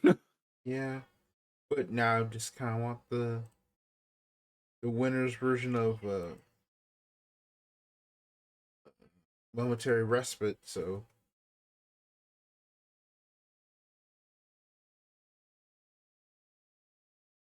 I have to keep finding ways to keep winning for it. Uh, I don't know what it is, but like for a lot of people, they're kind of upset over set two. First, set two is a mess, but like set two is weird because they expected like set two to drastically change the meta. I'm like, no, That never happens. no, yeah, it never happened. Set two has less development time than set one most of the time ever. Right. Like it's a supplemental set essentially. Always. It's like here's set one, and then here's everything else we designed. Set two is really just set 1.5. Right. It's set three you keep an eye out for. Exactly, which they started slightly doing reveals, and then also Oh, I'm seeing there's also reveals for the double O deck as well. yes.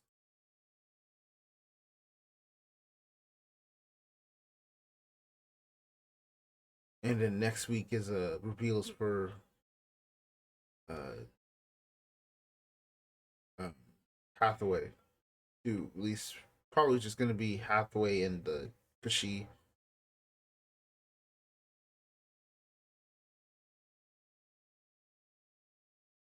Which is like, I'll be honest, like you gonna have to show me something interesting about Mafty, because I'm like, I don't really care about this starter.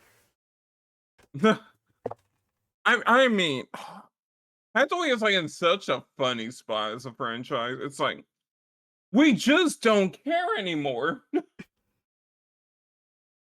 Like everyone's gonna be in their 30s when like part three comes out for this like trilogy.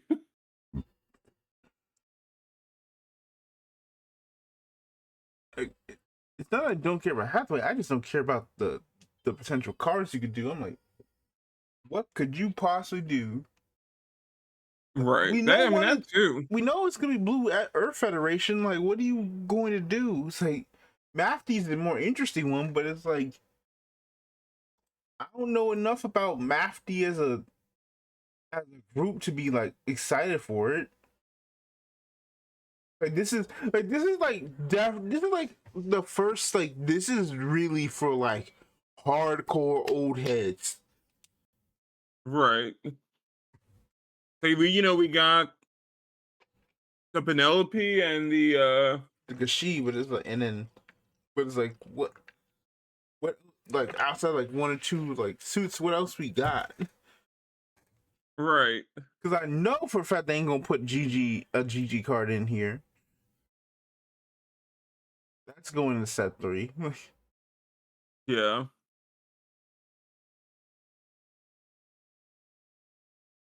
I don't know. Like, I feel like GG's gonna be like a reprint of some card.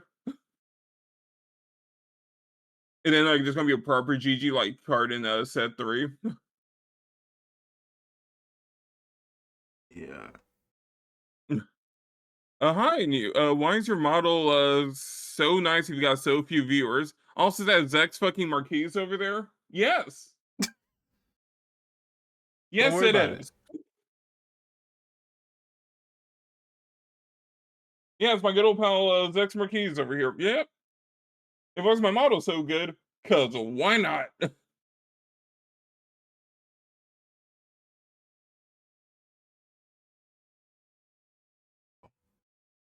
Right. Uh, well, on that note, I'm just like, I just have no hype for that series at all, and it's like, oh, this is like you're gonna show me something cool. I mean, it could be worse, I guess. It could be a Requiem for Vengeance starter. No, that's actually cool. I'm sorry. Oh, we're talking about the Gundam card game right now. Like I would like I again it's like Requiem for Vengeance at least interesting because like I would love to see what they tried to do. They try to do with that with the EX. The current one from 2025. And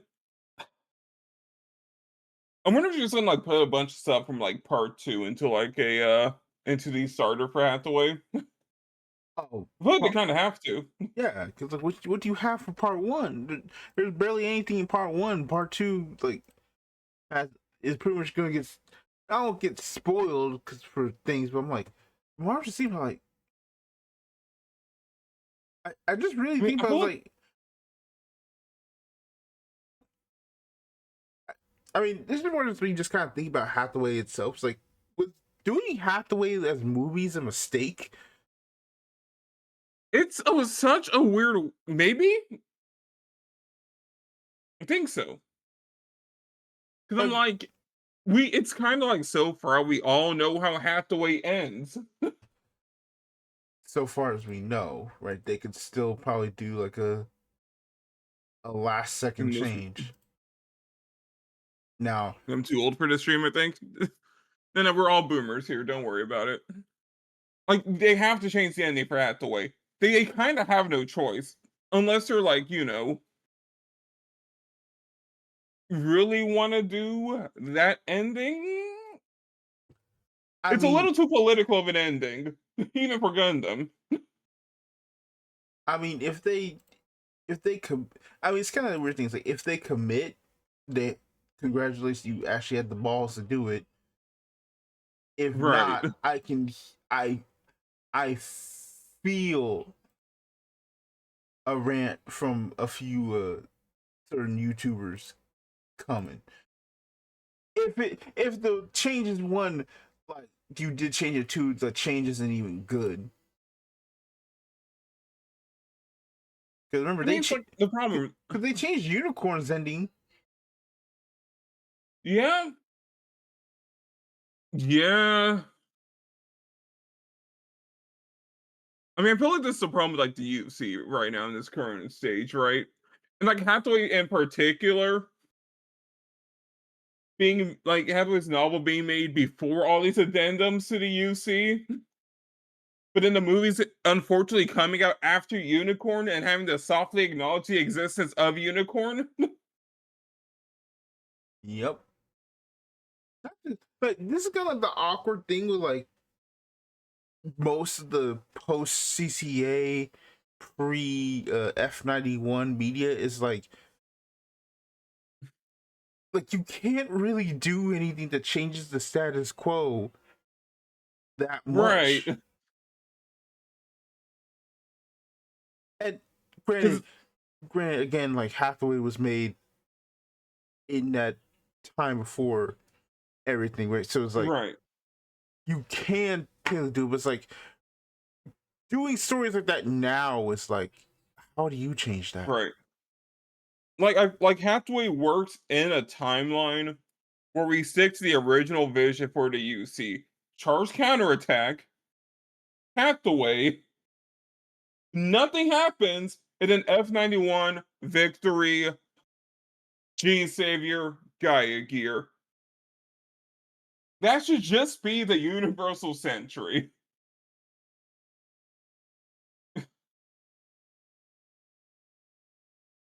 And then you get into like G, and then from there you get G Recto and turn A. Like that's a perfect, get right, clean, a straight line. Here is the downfall of the universal century. Bam. But we don't get that because of all these other things that they just released to take place in the in between.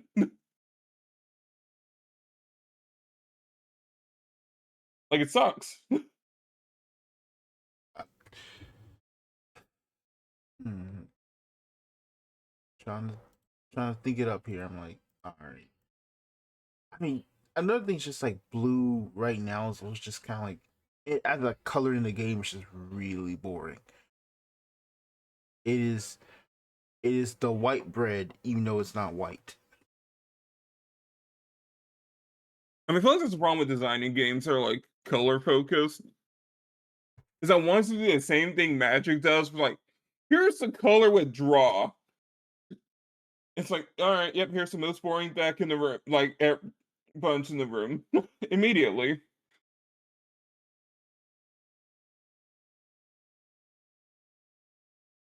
I mean, it helps that they made the exact same color as in Magic the Gathering, I guess.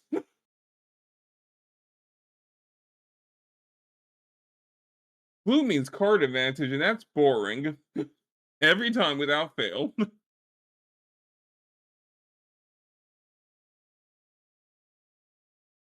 Good. I mean, it's fine, I guess.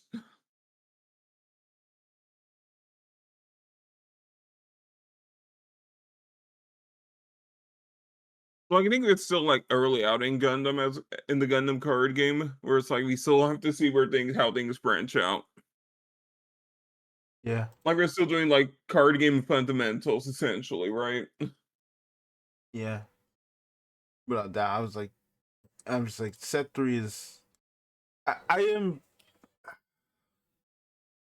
am mentally working on a video to talk about set three's whole thing of like this is kind of what I personally would like for set 3, but also kinds of thing of like the realization of another video of like, oh yeah, I also want to have a freaking a video talking about how ramp just kind of sucks in this game right now.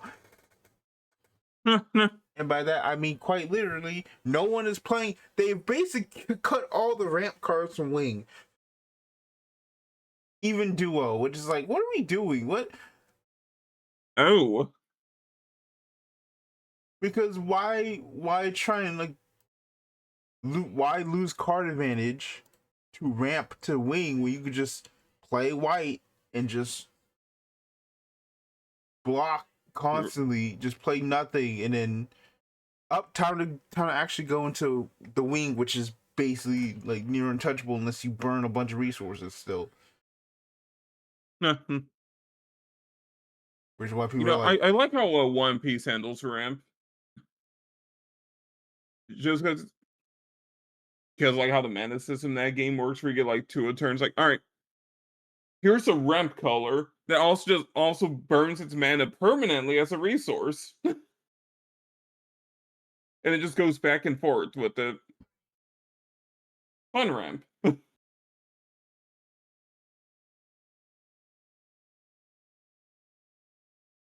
I guess it's EX resources, huh? Never mind, I'm gonna shut up now. Continue.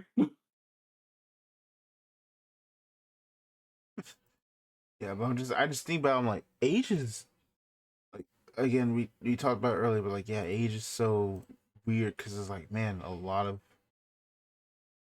age's issues are like, one, just there's no real payoff for the deck, and two, like ramping is just non-existent. It's also an art. It's also pretty much a archetype deck in a game that's pre-archetypes. It's ahead. It's early. It's a little too early for what it wants to do for age. Uh,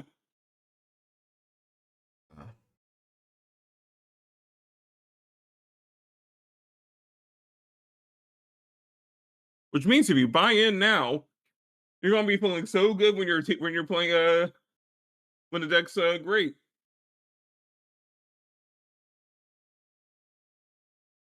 Maybe.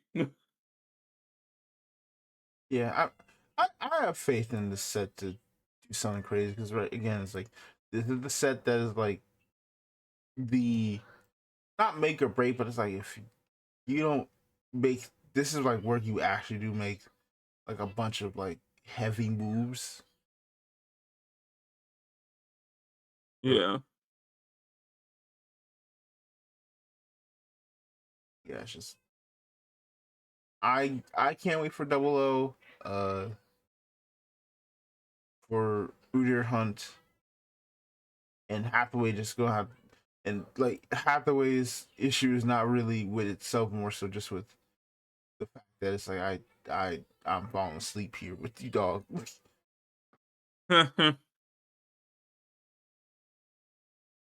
It's fine. Movie 3 is gonna make everyone so excited for Hathaway. like like when Hathaway movie one dropped, my dad was alive. That was insanely morbid, but that is Yeah. that is the passage of time. He's been gone for 4 years now, Yep. and it's like you've been stuck in limbo, and it's like, do I genuinely care anymore? It's like how much care do we have at this point, this far out, about the ongoing adventures of Char's strongest soldier and the Sim? Like, It's like sorry, like I can't handle manic pixie Sydney Sweeney, and then still gotta remember, oh yeah, they're still making a movie with actual Sydney Sweeney. I honestly think Sydney Sweeney has fumbled the bag so much in the past month trying the anti woke thing. She might actually no longer be cast in that movie. It's only been like 3 weeks and she's already become industry poison. So that is kind of odd because I looked at it, I'm just like, it's very like weird. Uh, I should not politics channel, but not politics podcast, but We already made like 3 jokes about Epstein and Clinton. All right. I know, but I forgot to say it then, so we gotta say it now. But what to me, it's like I feel like this one is. I feel like her having it's very. Uh, how do I say this? How do I say this completely?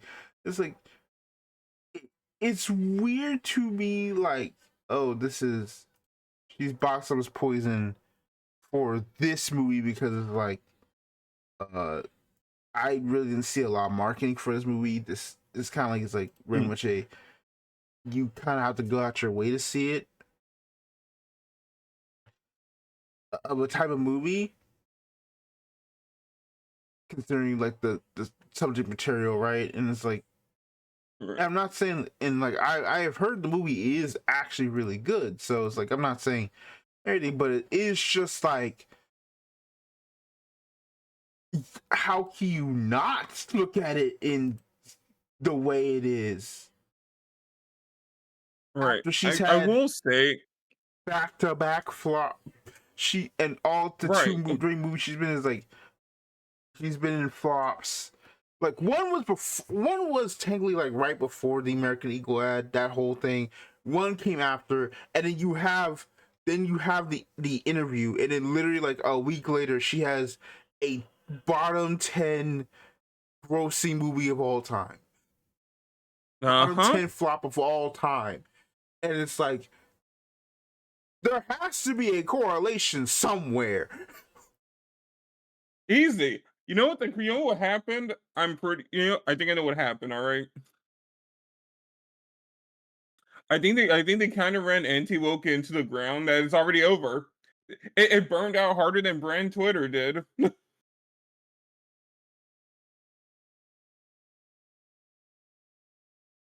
They overshot their hand. It became cringe.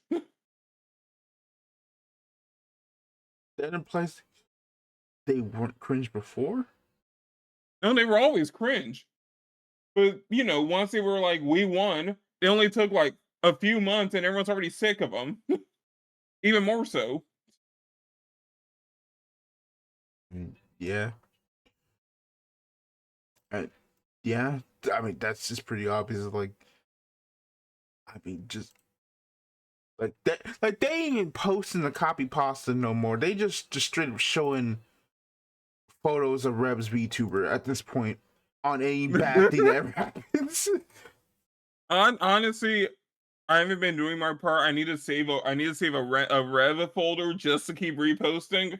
Like, I need to do my part. like it's just like it's either if it's not like it's just crazy because like I remember that one week where they just straight up just like posted just porn of his VTubers like it's like and I was like what this is like wait is this oh no like, like there's no way they posted BBC porn of Reps VTuber getting cracked and it was like oh we've actually just we've hit the end stage of the meme now we've just I mean, if it's not Rev, it's somehow Anya being the embodiment of the downfall of the American Empire.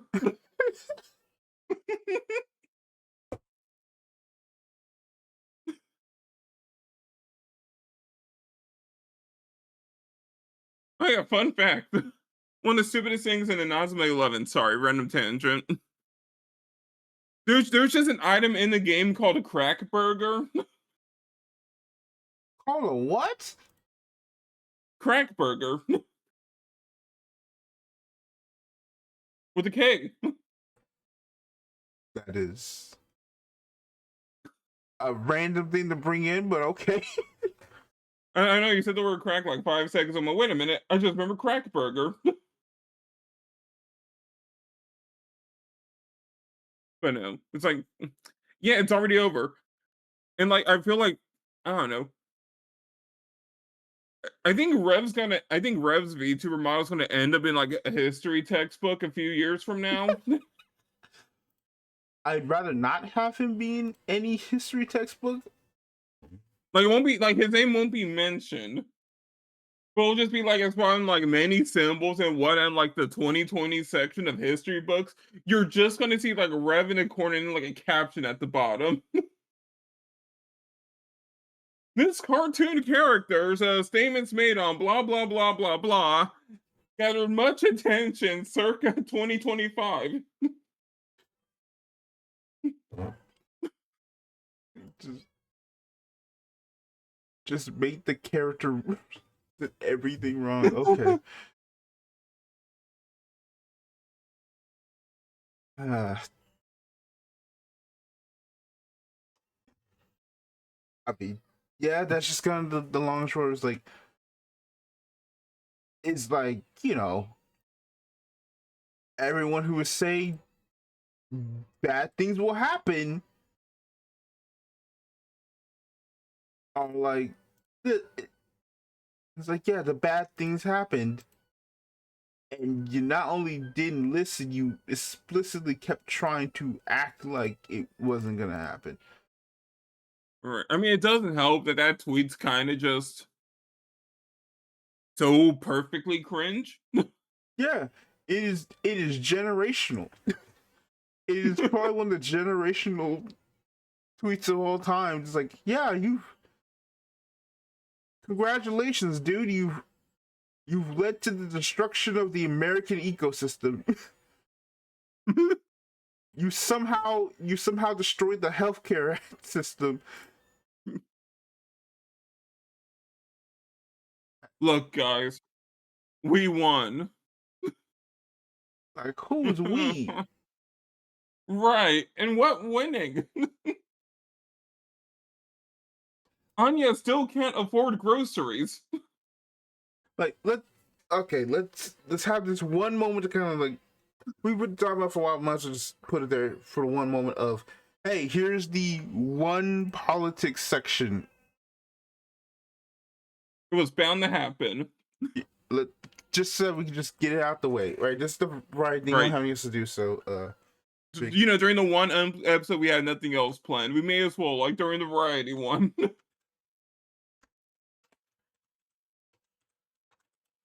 because It's like have exclusive. I have thoughts.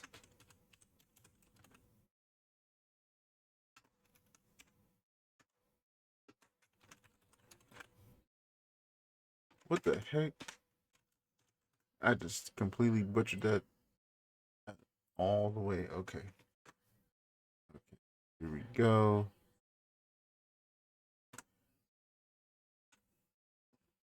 Okay. Move this down to kind of right there. Yeah. This is the not politics segment. Here we go. Yeah, no. Yeah, no, here's the real issue with all that stuff right there. When they were so they ripped it so hard they ruined the country. Yep.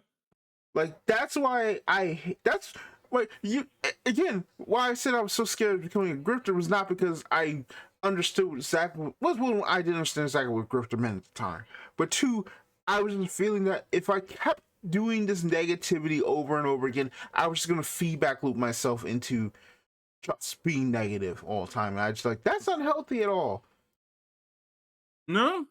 And that's exactly what has happened with all of them. They've found a way to just feedback loop themselves into negativity. Because at the time, it made money. It was how everyone was making money, how everything is theirs. It was this genjutsu of this is how like Trump won. It is, hey, your life sucks. It probably really doesn't, but we have an answer to why your life probably isn't the best right now. And it's not the business people, it's not the it's like it's not the billionaires who are just constantly speed running, making AI to remove people from jobs, and then they have no money to actually buy the products. No, it's not that. It's not these like these shareholders are trying to like make all this money, right? It's not these governments full of old people who really are so out of touch with the common man they just don't know to touch the common man. They're just like are actually doing. No, it's literally people who are just trying to live their lives, right, and be but no. fine. The people behind all of it aren't your enemy. It's the person next to you who's also struggling. That's who you really need to be focused on, not us as we rob the country blind. It sucks. And yeah, he just preyed on people's fears. The grifters contributed and went. It's fear mongering. It was utterly fear mongering, and then when people finally now people are finally waking up, but it's like finally waking up, and it's like, yes, good, thank you, because holy cow, y'all shouldn't have been asleep this long. Like, is like, thank you for waking up. I wish you were awake much sooner before we got to this point.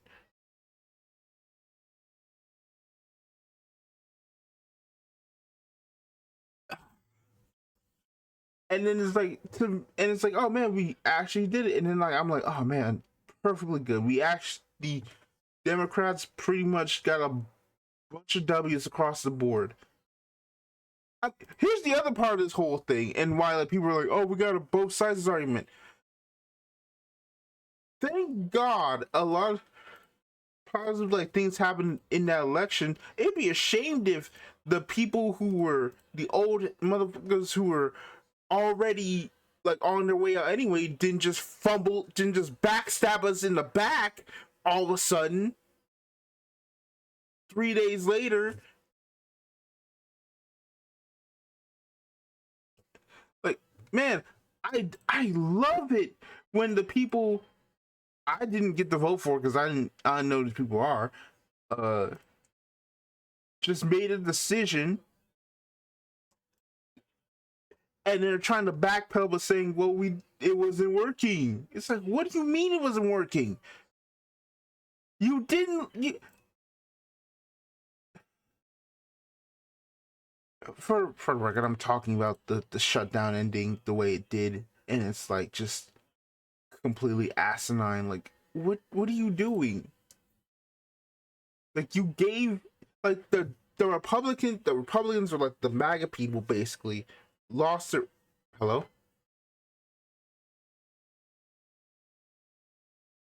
I just saw what hello.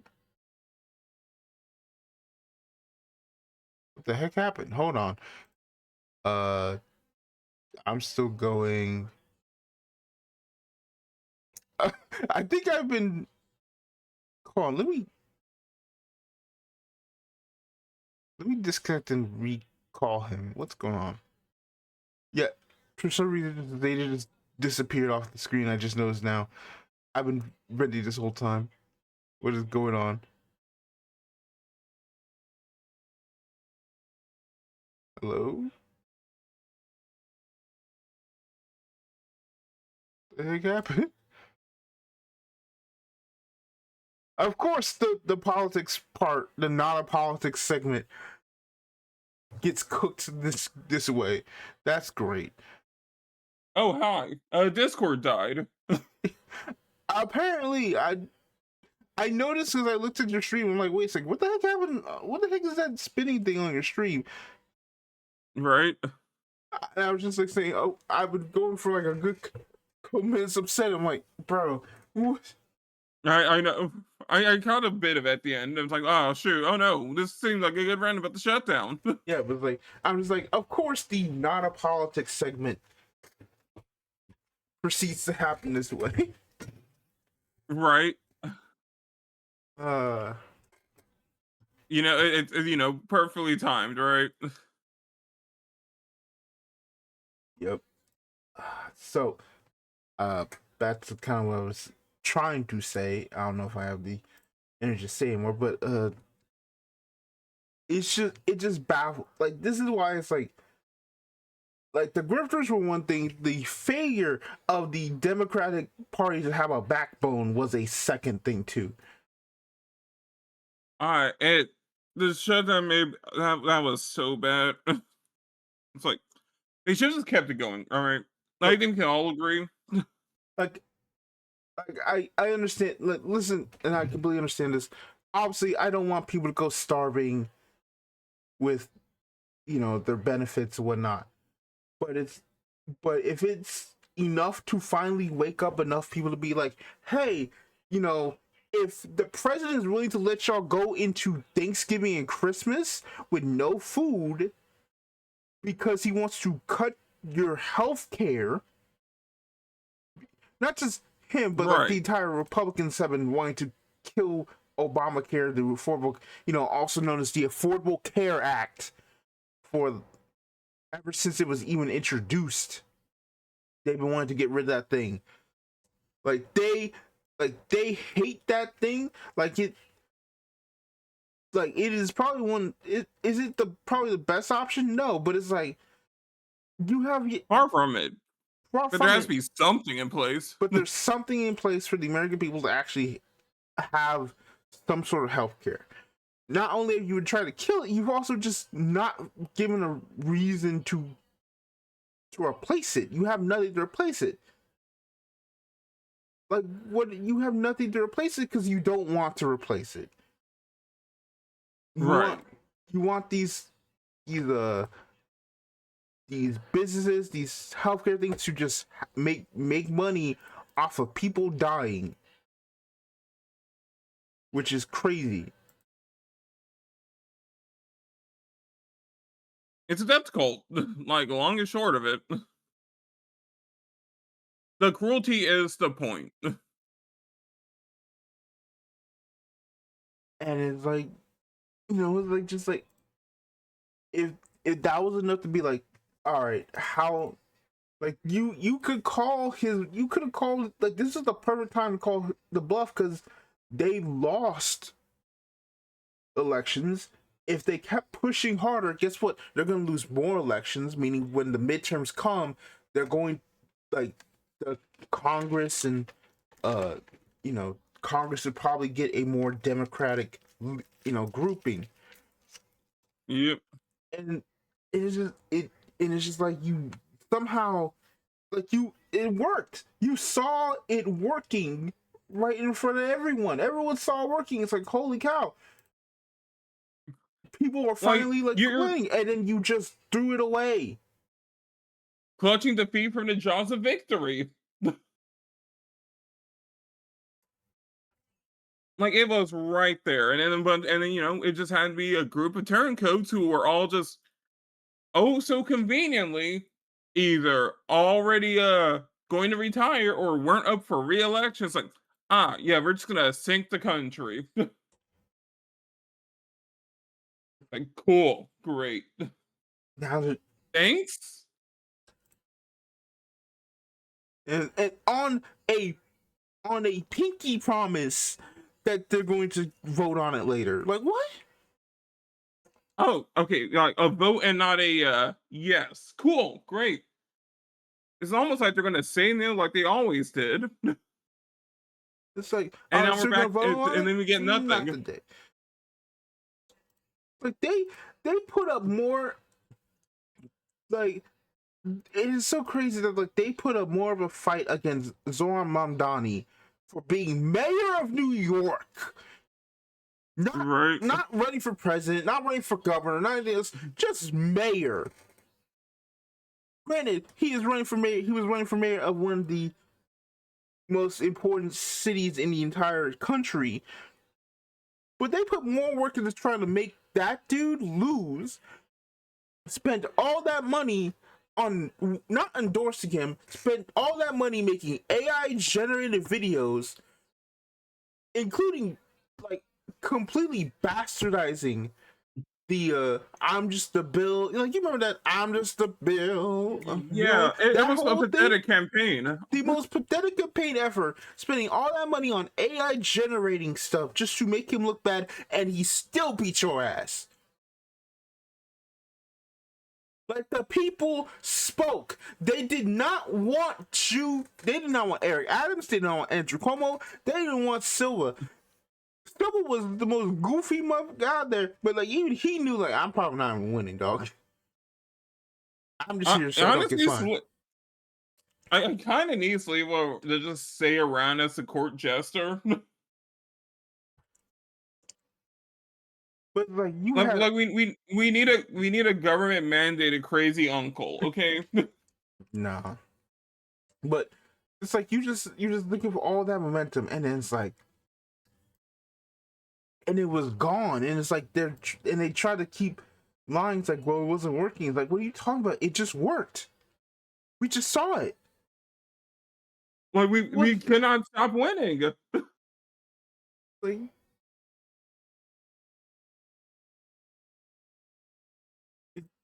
the issue is just this weird thing of, but no, here's the actual thing. It wasn't that it was working. It was working with people they didn't want to win. Right. Because it means they have to actually do something. Like actually doing our jobs. What? Can't do it. Like that is how we got in the situation. That is how we got in the situation. It was like the MAGA, people came back after 4 years of watching, I'm hilarious joking. Like I'm joking here, but it's like we watched Joe Biden basically kind of deteriorate in 4 years, and then say he was up for re-election. It's like, no, he shouldn't. So then here comes Trump again. Like, all right, I'm back in. Let's round two. And then you had Yeah. so many you had way more of a grifter base than was before, that want to keep talking about like blaming, putting this whole thing of the message was why I'm like that is like I wasn't a fan of Critical Drink, but I did enjoy his videos. But like when it became clear that he was not at all like a good person, at least from the Yeah. way he does, I hit the ejector seat. Same with like that's why I was like I also am like that's why I also am mad at just like damn, y'all got Tyrone Magnus, bro. Like the fact that they also poisoned Tyrone Magnus with that bullshit is like even more tragic. Entire like nerd contest here got hit. It's so not the entire, but just enough of it. Like Star Wars theory, like these people I genuinely had respect for, all of a sudden just got lost in the grifter sauce, and now either are all the way in or can't find a way out of it.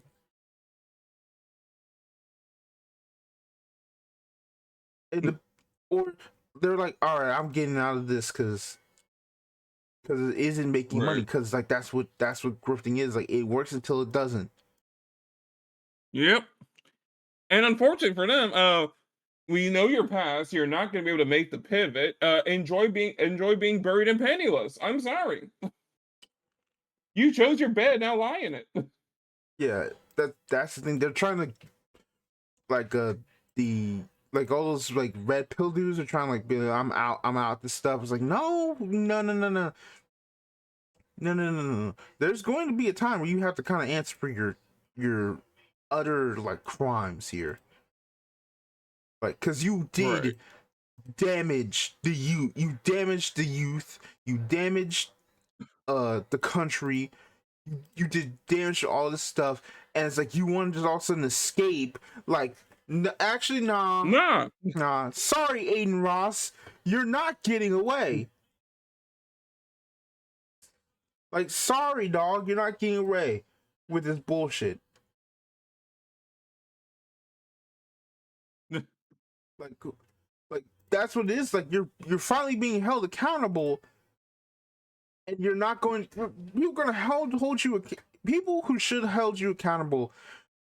This, but you've done a lot. You've done enough damage. The damage has been Yeah. done. Mm. But you're not gonna get out of this scot free. Like you weren't out here Right. damaging the power of the youth here. We're in the generation, so you're next on the list for being for like financial ruin.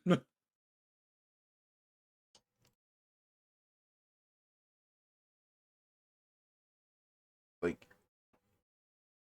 Hopefully we come out of this on a way but on the better side.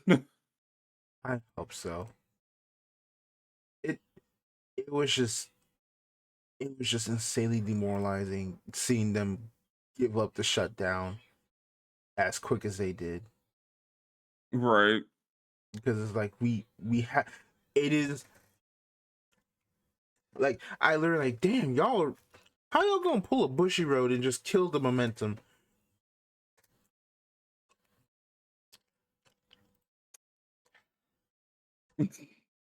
Speaking of, I guess here's another. Right.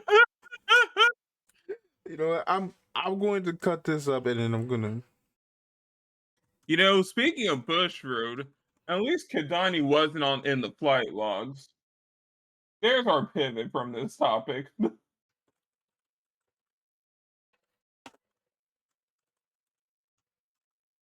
Yeah, no. I gotta talk about for the one time. So so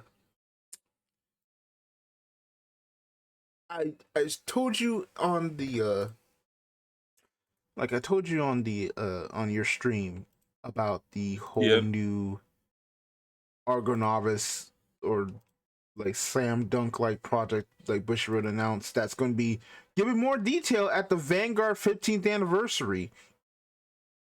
No. Like that's kind of crazy to say. Yeah, this is going to be the Vanguard 50th anniversary event where we're going to support, promote the game, and it's like I've got I've got thoughts, you. But then you're announcing, oh yeah, we're also going to announce a brand new project, and then we're going to tell you more uh on that event, and then also announce that same project the day after the other project kind of went on an indefinite hiatus, aka it's shut down. Right. Like, what are you doing? They traded Victory Spark for Rebirth. Yeah, but Victory Spark, You were but like they gave Victory Spark time. The body wasn't even cold before you announced you made another kid.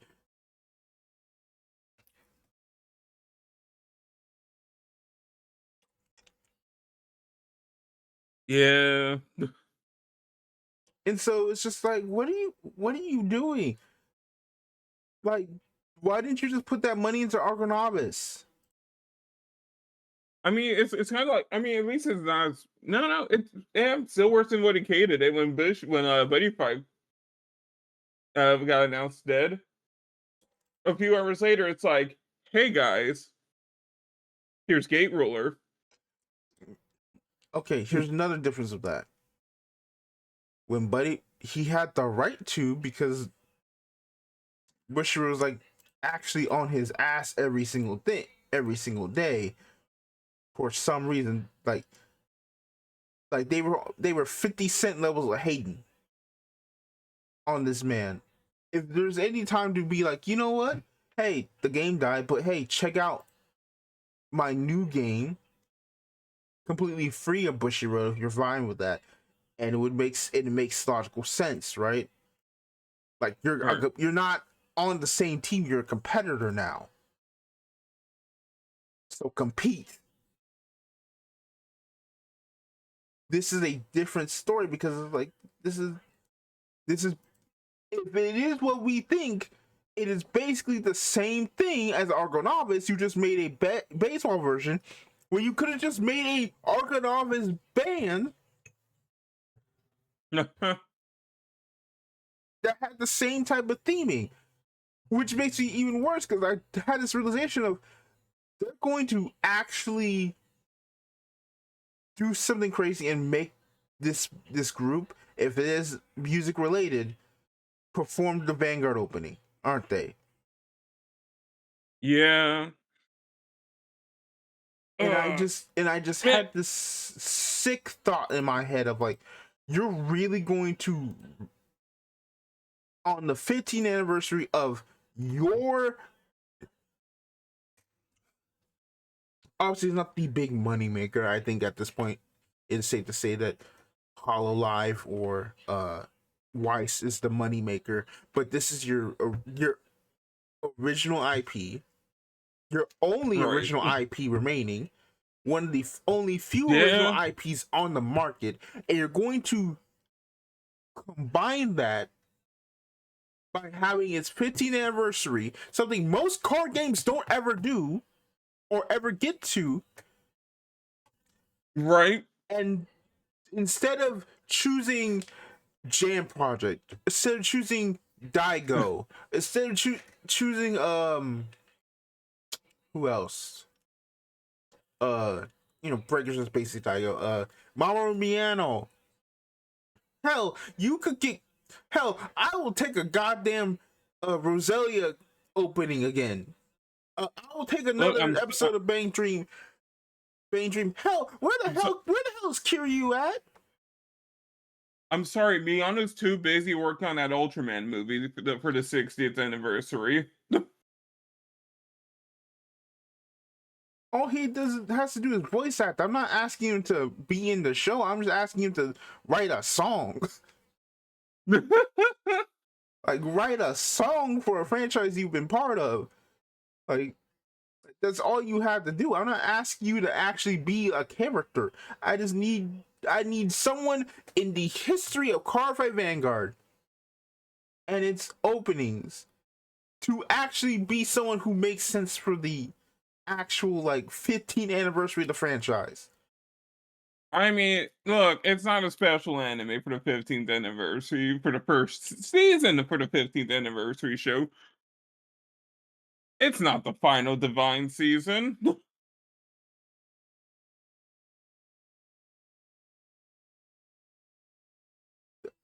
What do you? No, hold on.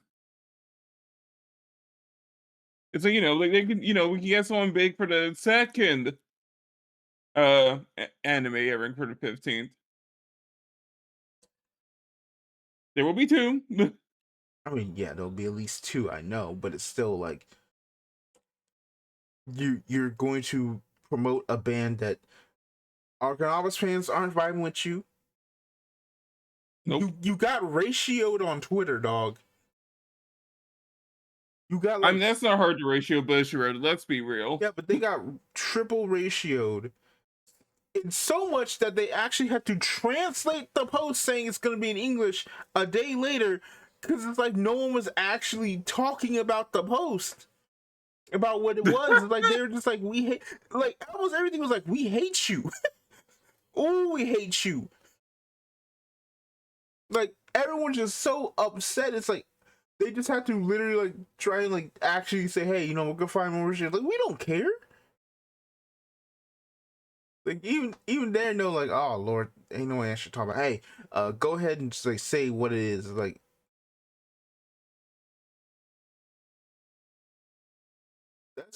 that's the biggest issue. Like the biggest problem with Bushy right now, Bushiroad, is that they keep, and I kind of said this in the whole like non-politics segment, but it's like the biggest issue Bushiroad has is like for some reason they just do not want to actually keep momentum.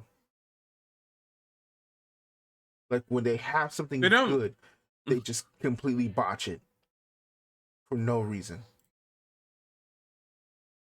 Yeah. Like you're wasting money on something you could have just spent on giving Argonavis a reach jump.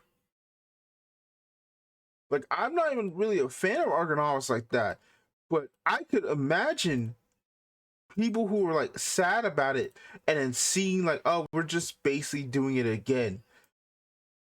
Like similar thing that happened with the Luck and Logic and the Dragonborn. It's like, dog, what are you doing? Bushiroad just doesn't believe in long-term investment unless your name is Wise.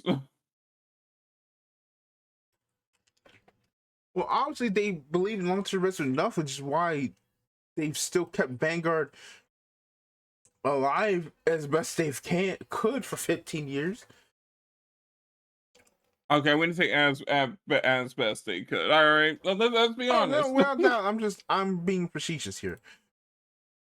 Right. It's literally just like, it's alive. Is it that there's a whole bunch of other issues? There's a whole bunch of issues that are like, dog, you somehow gain more independence and identity, and you still aren't using it correctly. Like if I'm having to go into, like, I'm not trying to say this is the end all be all, but it's like if I go into Chris's stream and different fight stream and he's like you can tell he is not happy. Mm. And right now, considering he is our biggest content creator, and he is like he has actually said on stream, so it's like it's not like anything else there. He's like, part of me has always been like, man, I want this to come to Vanguard. Now he's kind of like talking about like, why at this point, why keep putting in all this effort where I could just go to a different game instead? Like he's literally said like he's had much more fun at Pokemon events. where he's losing all the time. Then he's like he's just going to Vanguard where it's like, why am I here again? That's not a good sign. No, he like you like once the pillar acknowledges he's the pillar, it's kind of like, oh.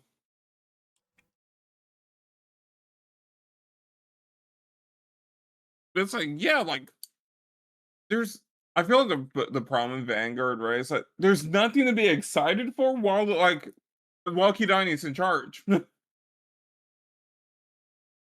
mean, there's nothing to be excited for right now. I mean, I know the whole parallactic clash information is actually like the first time like, Yeah, oh, no, this that's is neat. this is this is interesting. Okay, let's see where we go from here. But at the same time, I'm just like,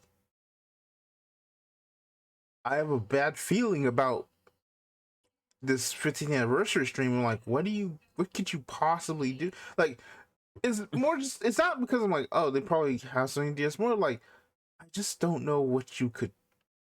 I don't think I have faith in you to make a good 15th anniversary like announcement.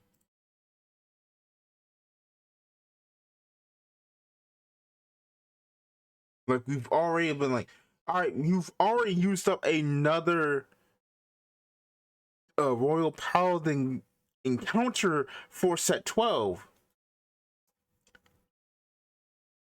not including Yeah. the stuff for Luard and Shiranui.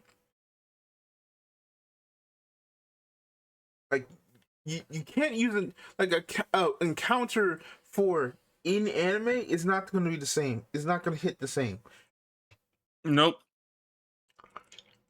Like, you have used up, like you've already burned through all your encounter stuff already. I don't know what you do.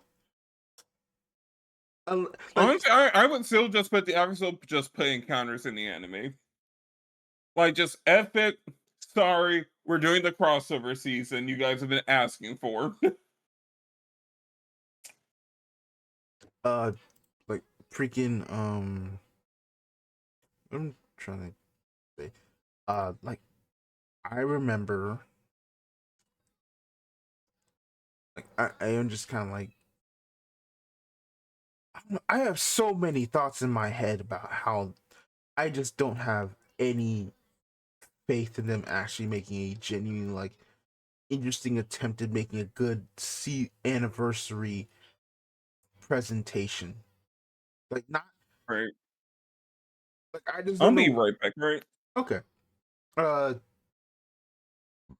I'm just gonna talk for a quick second.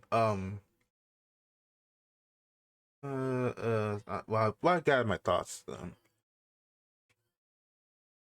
Like, I here's the thing. I completely forgot Love Live was under Bushy Road. So when I found out about, so I realized how bad, remembered how bad School Idol, the Love Live games got done. I'm just like, oh yeah, that's right. I keep forgetting. They will just mess up and completely ruin everything for no reason. And I always fear like that is what's going to happen.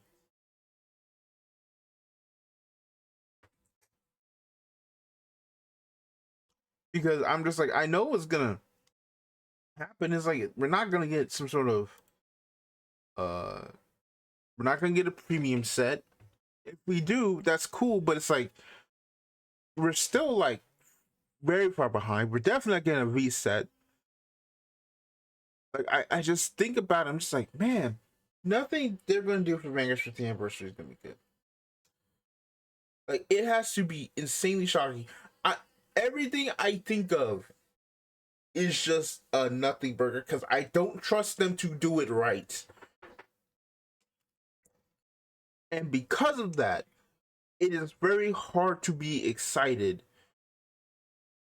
especially when they've already kind of started to mar the event by having Argonavis 2 show up out of nowhere. And you think of all the other like card games that just exist with with Bushiroad, and then you think about, bro, why like the game segment is basically just it's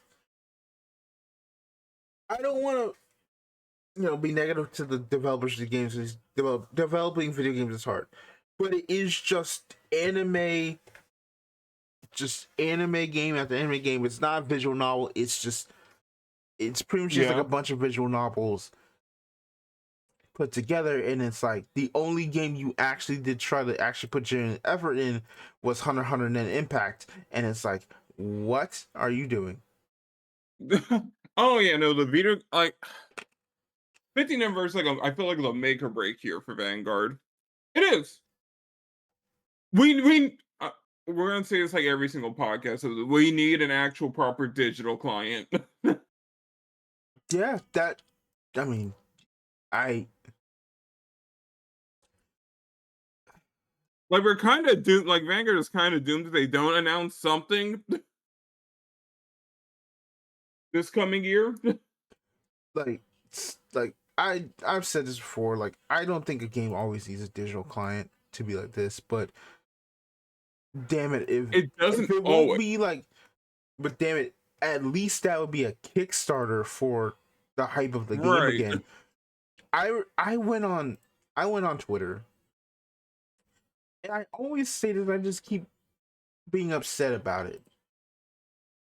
I went on Twitter, and to see that, and I just get reminded about how, oh yeah, remember the Faded Clash thing that Nova Alchemy had. That was like, oh yeah, we got the VTubers that are card game related doing a tournament, and then we had double that up with the Yeah. Destin Showdown version. Like, I just think about that. I know that Nova still likes Vanguard, but when I see her on the Grand Archive, uh,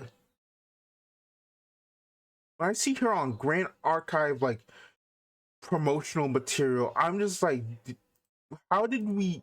How did you have? Like, how did you fumble this? You had Right. you had potentially, like, you had 6 VTubers already. I know previously the I know Leora went to, they got her, but but I'm like, Mm. I just think about, like, I think about Leah Asimov. I'm like, man, imagine like just getting like Leah and Miwa, and it's just like, oh man, imagine having like, imagine the crazy thing of getting like, not not pulling them away from Yu-Gi-Oh, because they still really love Yu-Gi-Oh, but it's like, imagine like getting Right. the whole thing. Imagine like alt arts for, you know not this event, but like, for like promo alt arts for like events at like Bushy Expo or BCS or Springfest, where he's like, oh yeah, here's an additional interesting, just be nice, like, hey, if you come to BCS, you can get a Nova or a Leah like promo card that's like a reprint of, I don't know, Elementary Sanctitude or something, or a Fencing War, something based on the decks they played during that Faded Clash, right? Like Yep. you just Anything. anything, anything. And you do, and somehow, like, despite doing a Vispo collab, Vispo now has their own card game, and it's like their Uh-huh. big card game, and your old producer is on that, I assume.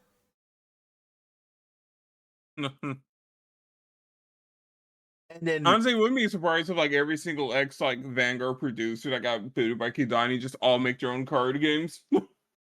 I mean, I still don't know what Bushy Matt is doing. Like, maybe I don't know where exactly he is at. He not really said anything about what his new like job is, at least not that I know of. But it's like, For all we know, he could be Dr. Matt in a few years. I don't know, but it's like, so many it's just like, what are we doing? People who genuinely like gave effort and hard work are just missing, and There's no energy. it, it's just chugging along. Like, oh, we're Vanguard, like, we're fine with being stable. It's like, no, brother, like, let's actually have a conversation here. You need a kickstart. Right. Like, it is amazing that I'll say this right there. The fact that the only two positive reviews of the Vines Deluxe was me on my own podcast, with two guests, and Kevin Jones, Yeah. somebody who the Vanguard community probably doesn't even know exists. Look, I'm just saying, Vanguard Deluxe would be a pretty decent season if it was the final season. I maintain that. But I'm just saying, it's like, the only people who have spoken positively in a critical analysis thing is literally a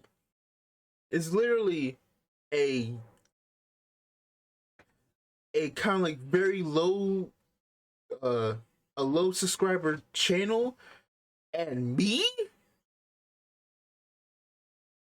and no one else is really, me and maybe, maybe Godsman. That is a problem. It's like, that is, the gas is, the gas for the Vines is out already. How did that happen? That thumbnail gets better every day.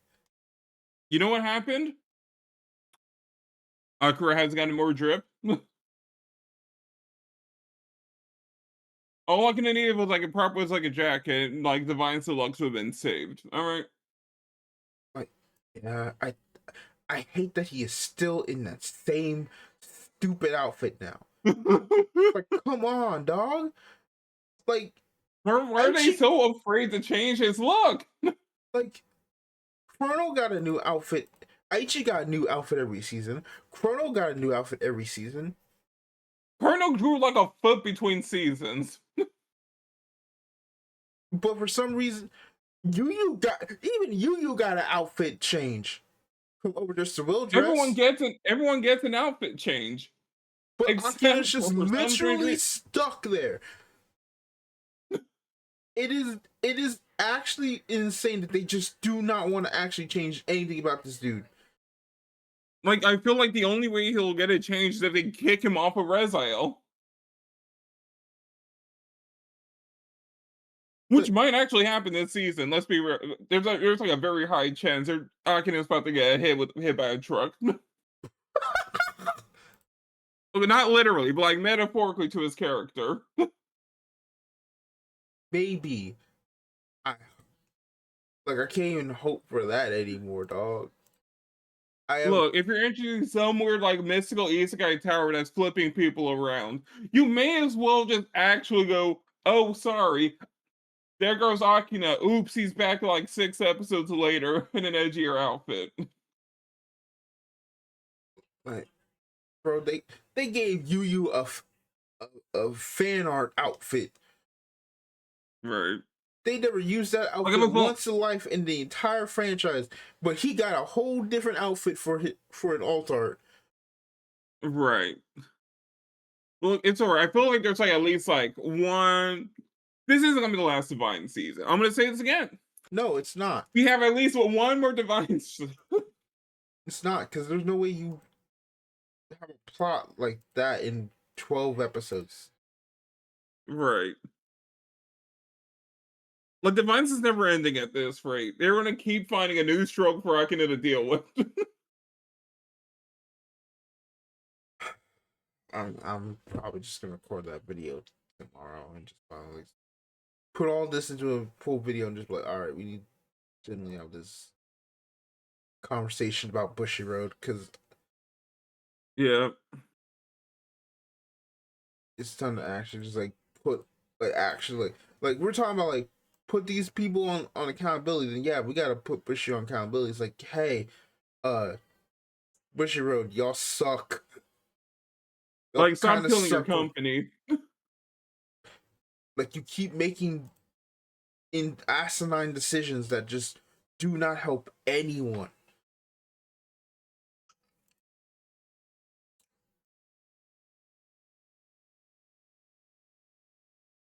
It's fine, Like, all right? We'll like just jettison another producer and then have it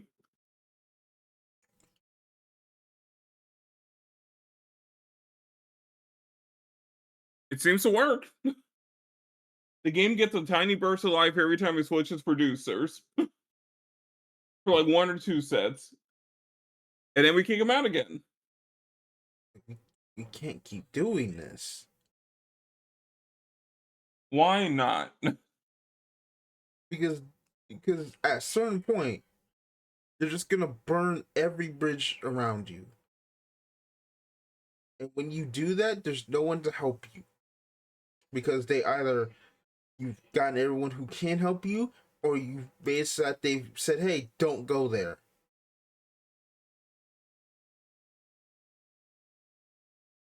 Yeah. Like it's just like I think it also says something where it's like, "Oh, hey, this should be free real estate for like those channels who are like, hey, this is a terrible company," but like, ain't that saying something? Was like, or like the look of companies is like, but like no one has done it. Like, no one cares about, like, that's the worst part of this shit, right? Not only is it off not only are they doing an awful job recently, nobody cares. Yeah, it's just Like they don't have enough of an impact for anyone to actually care. They're just on, it's a quiet downfall. Like they'll yeah, just be a they'll just be exclusively a wrestling like organization at some by the end of this. Just wrestling and idols, nothing else. but then they want to say we want to be the number one TCG company. How?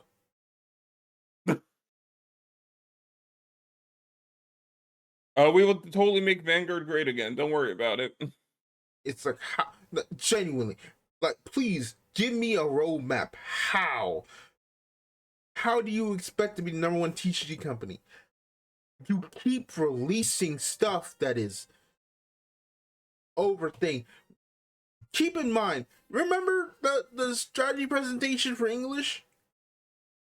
Yeah. You remember seeing Godzilla on that? Who? Exactly. Twice in a row, they had no time for Godzilla, but for some reason they got another round of Hololive VTubers in stereo this time to then double the length of the presentation. And this is Well, what do not you want them to do? like Bring a Godzilla guy in a Godzilla costume on stage to talk about Godzilla? no, I want you to talk about Godzilla at all. You spent so much good gosh dang time talking about Hololive, a game that doesn't even have a tournament scene until they had to announce a makeshift one. Right.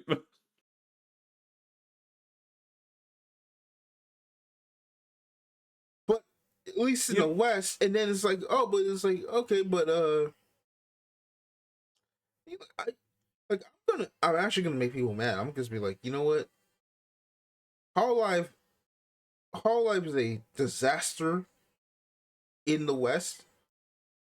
Godzilla might as well not have even been created. Yeah. And Shadowverse feels like they don't have anybody who can actually support that game here. You They know, can barely get people to support Vanguard, which is kind of a whole other can of worms here. It's like, You can't, how's the expansion to go if people keep dropping Vanguard from stores? Like, I'm not even just talking about expansion there. I'm talking about from like the company. It's like there's like, do y'all even have people for the global team to even like do much or anything?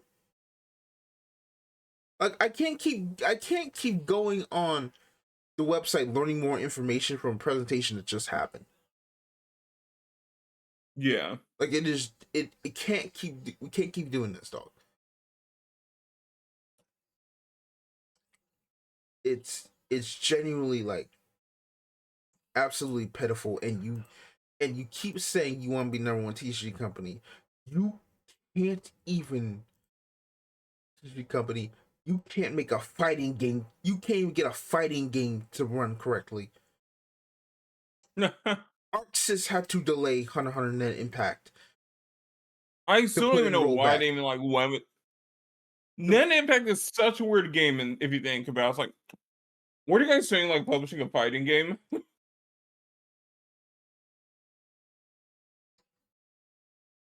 Like, hello, we still want need a Vanguard game. Hello. yeah, like you're publishing a fighting game. Meanwhile, like Dear Days, you have flopped with Dear Days twice.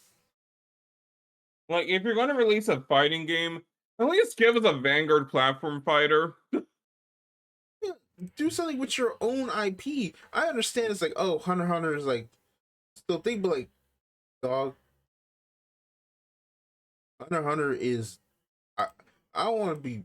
I don't want to be this to be rude. We can say it's like I understand Hunter x Hunter is a very much loved franchise, very much loved. Yeah. No one cares about Hunter x Hunter in a way that makes releasing a fighting game in 2025 make logical sense. Especially not a low budget one, right? Like, oh, come on. A budget tag fight for Hunter x Hunter. with with a story mode which is just stills from the anime. There's that bushy quality, Like always reusing anime screen caps. it's so crazy because I remember looking. I remember at Evo, I saw the Peter Hui trailer for the DLC that had more animation in it than the entirety of the Net Impact story mode. Oh. Like they used the models to actually like bring Peter Hui in. It's like you don't even have to do. You just like all you had to do was just up the presentation and just be like, okay, here's a literally just you have the models. Like you like I remember old Dragon Ball games. I think Budokai 2, where it's like you didn't have the entire cast, you just made a truncated version of the story for like certain segments. It's like, yeah, we don't have Zarbon Dodoria, we don't have the rest of the Ginyu force. We just have Ginyu in a raccoon. But they just truncated the story to at least put it in there. Yeah. Like you're not even using techniques from decades ago. What are we doing? And But it's you, $60 too. Like, hold on. yeah, it's $60. Speaking of, everyone's talking about like, oh well, I just want to say this. Everyone's going like, oh well, it's Furier's fault that the game is $70. No, it's not. That's not how Nah. publishing works. Crunchyroll is the Who you publisher. just released a Beyblade game for like $50 like today. Yes, I've yet to see a single. I've yet to see a single sale on Dear Days 2. You know how you get people to buy your game? You put it on sale. You have missed Right. every reasonable sale that could fit with Dear Days every single time. But for some reason, it's still $70. Also, why is Dear Days 1 still $70? Why want an outdated game for a story that is game just for the story mode? You just know they're gonna announce like Dear Days 3 in like a year or two. If they, I'll make this thing right now. If they were to release a Dear Days 3,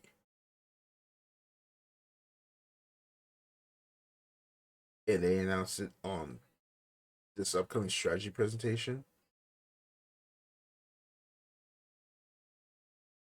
I think I'm actually gonna make a like I generally will actually just say, hey guys, you know what? It's time to drop Vanguard. I think it's over. I think it's just time to call it. Because it's like there's no way you that'd go be 3 for a row with a $70 barely functioning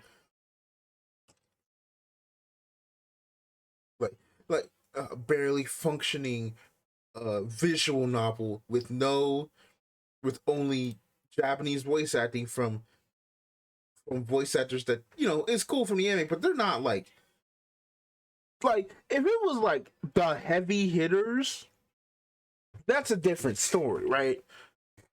right. It's like you got so many people from Bang Dream, you got so many people thing, and it's like, but it's like if you like you don't have an your roster of voice actors is not big enough to be like we need to make money back on this. You could literally like for the amount of money you're buying, you could at least been like, hey, we at least get Something. like I don't know what the rules are for like a game, but it's like you could probably have gotten like the dub VAs to at least dub their like basic lines. You don't even have to put like voice acting in the story or something like that. The fact that you like $70, like this is the thing that every time I listen to Geek Boots, they always say when your game goes up in price, there's a specific level of genuine effort I expect. I told it the Game Freak. I mean, not right now because oh, technically yes, because what the hell is Pokobia being $70 for? There's no way that game's It is $70. $70. You want me to show you the? I believe you. Don't get me wrong.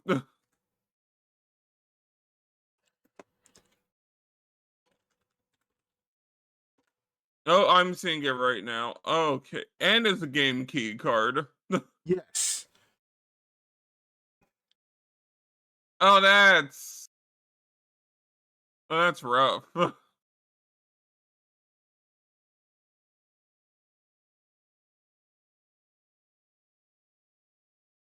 Jeez.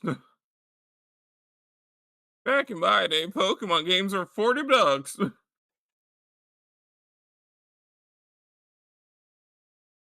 And they were actually, good. But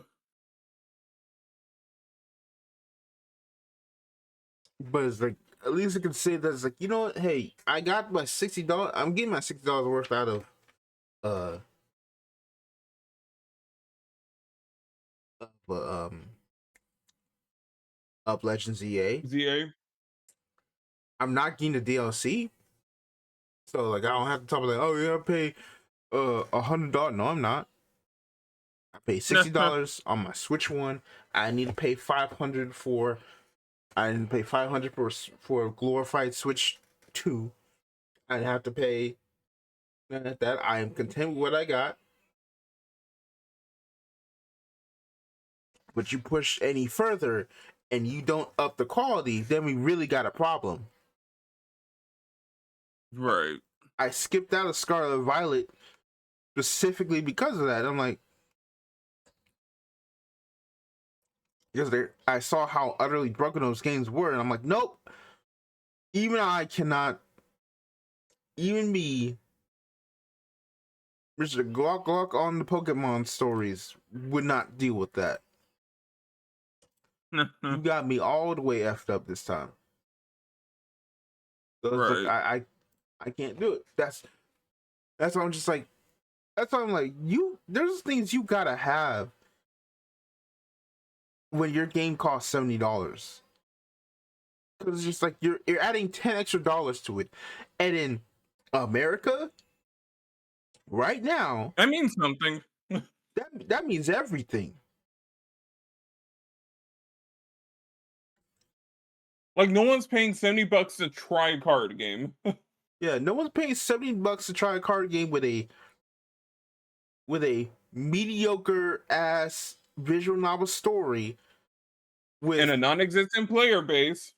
with a mediocre story with not even like voice acting from like superstars. Like, no offense to y'all, but y'all ain't like they talk like, bro. These weebs talk about Japanese voice actors like they are like rock stars. I ain't heard. It's so funny when they do too. It's like, come on. like but even I can admit when it's like, yeah, no, these people are genuinely like good at their job. I have heard like straight up, Amane is probably like the only person in recent Bushiroad I think is just like genuinely like become like a lot more popular than there. She's been basically harassed her entire life. And at least Bushiroad, unlike a certain other company, tries to keep her there and like actually protects her, but We can say Toei. whatever. But the point being said is like, even then it's like this game is not $70 worthy. Like your cast, guess what? It was $70 worthy maybe when you had Aoi Shota in like Daisuke doing your voice acting. But now you don't even got that. Like these are like $40 at best. Like at the highest end, like $40 releases. $40, or at least you put them on sale a lot. Because if you see a Right. game on sale that was a high price, now it's like, $30, $40. Guess what? People are more open to actually buy the game. I think like if they hadn't like given like the sale to put Dear Days at $40, the same as that day they announced Dear Days 2, there probably be a lot of people who probably bought Dear Days 1 a lot more. Yeah. Because like, why would I spend money on a game that's announced to be outdated the same day the sale goes live? Like, why would I do that? Right.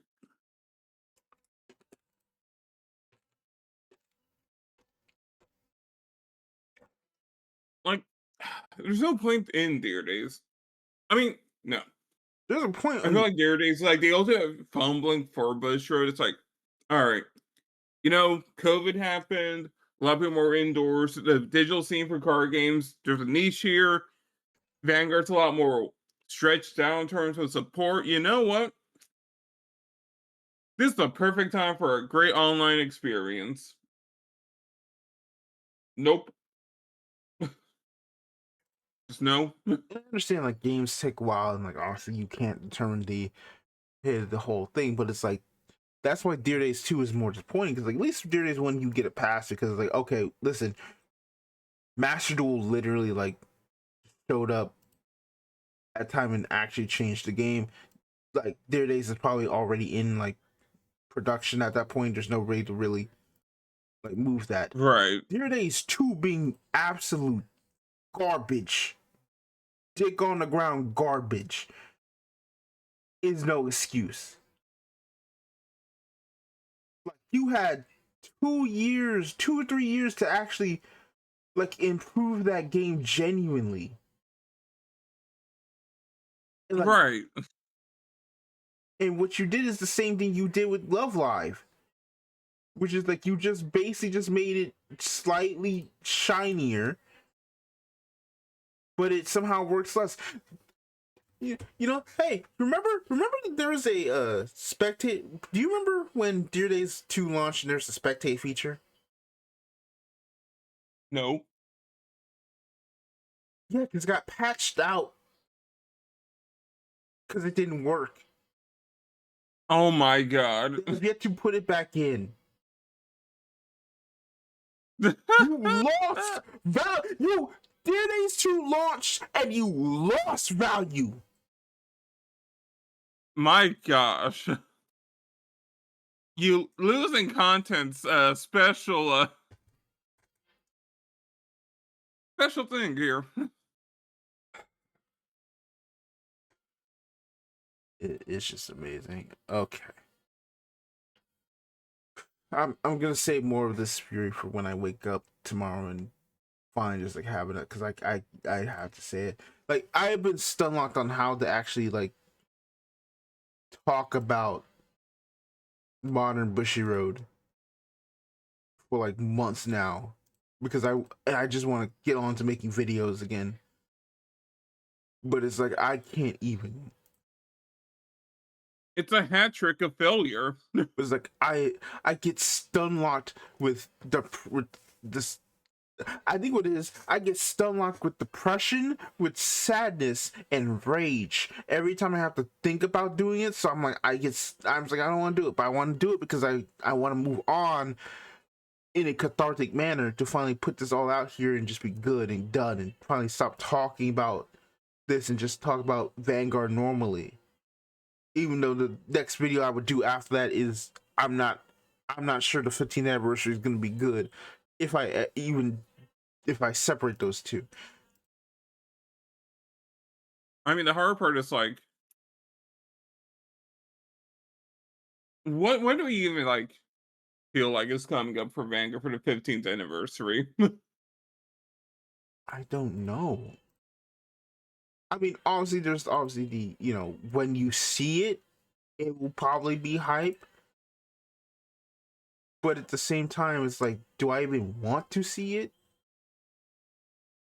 Right. When everything else is so mediocre?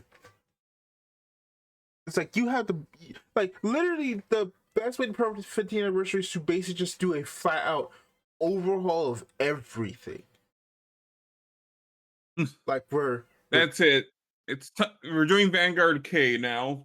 I mean, not a overhaul of everything. Like, oh, we're like straight up like doing like another like reboot, I'm kidding. soft reboot. But I mean, like you gotta change how reprint policy is. You gotta change how the global like team. You gotta get more help for the global team. You gotta actually like make a push globally to make sure that the games are actually able to be sustained. You gotta Like actual top-down reform. like actual reform of the game, of Vanguard as a game in some capacity, as Bushiroad as a global company. And I do not think you can do that, because it has to admit that honestly Kadani might have just lost this, might have just he may not got it. He don't got it no more. He's never going to admit it. Like, he's admitted it before, but I definitely don't think he's gonna admit it now. There's only so many times a man can Dogu-san in public before we can still believe him, alright? I'm not taking another apology bow from Kidani unless it's him bowing out. That's a bar.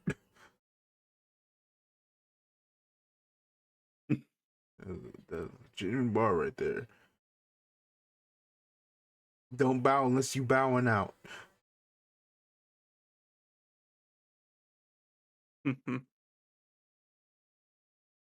Like, I'm sick of it. Like every few years, Kidani's like, I apologize for the state of the game. Blah blah blah blah blah. We're gonna try this now. And it's like, cool. And then you immediately stop doing the thing you said you decided to start doing. And then we're back in the same spot again. Like, did I get him this time in a more affordable game? Yeah, you made the game affordable for another 3 months. Cool, great. All right, time to go right back to the old.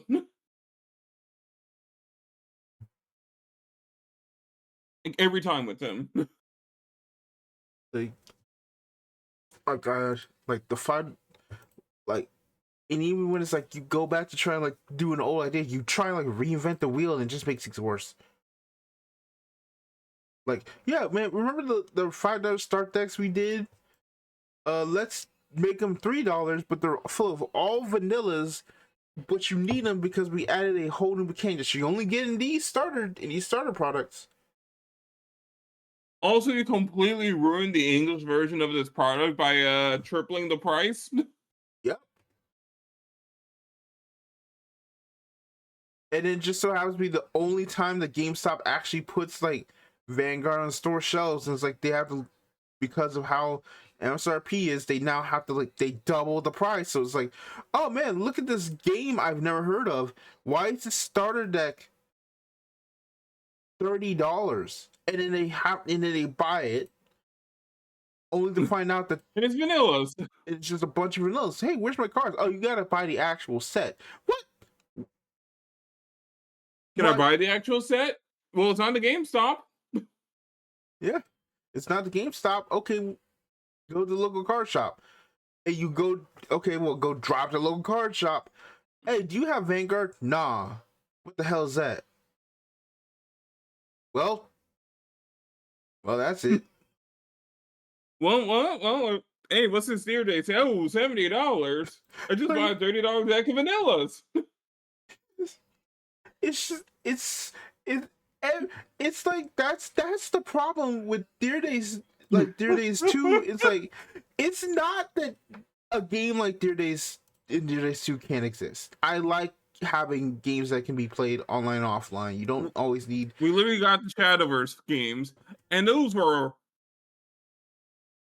miles better than Vanguard, Yeah, it's like we got the shower and skis still made by Furryu. thing. It's like fine. It's like, but for some reason, every time it is just actually completely unbelievable. It's like somebody makes a choice globally that f's up an entire ecosystem. Every time. Because I guarantee you, if Deer Days was $40, if the start decks were $3, if we actually, if uh reprint policy for things were much better, if we had promos on time,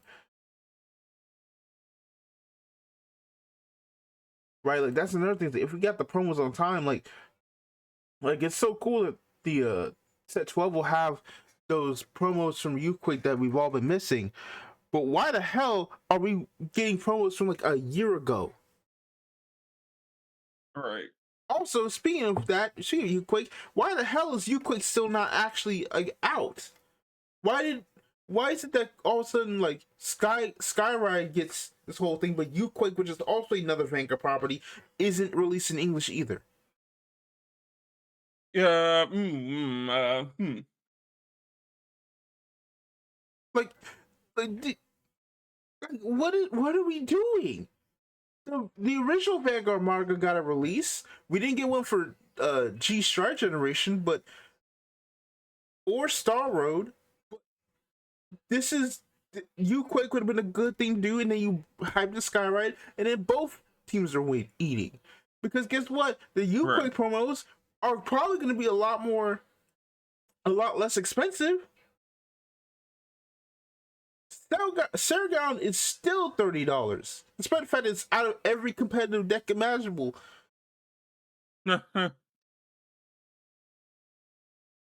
Like,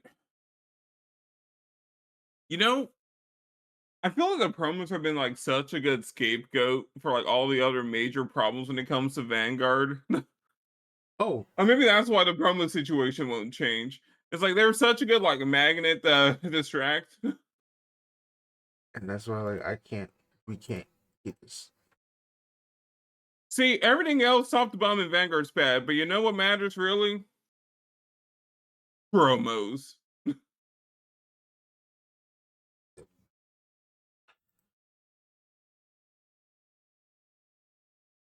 Oh, those, I will say, I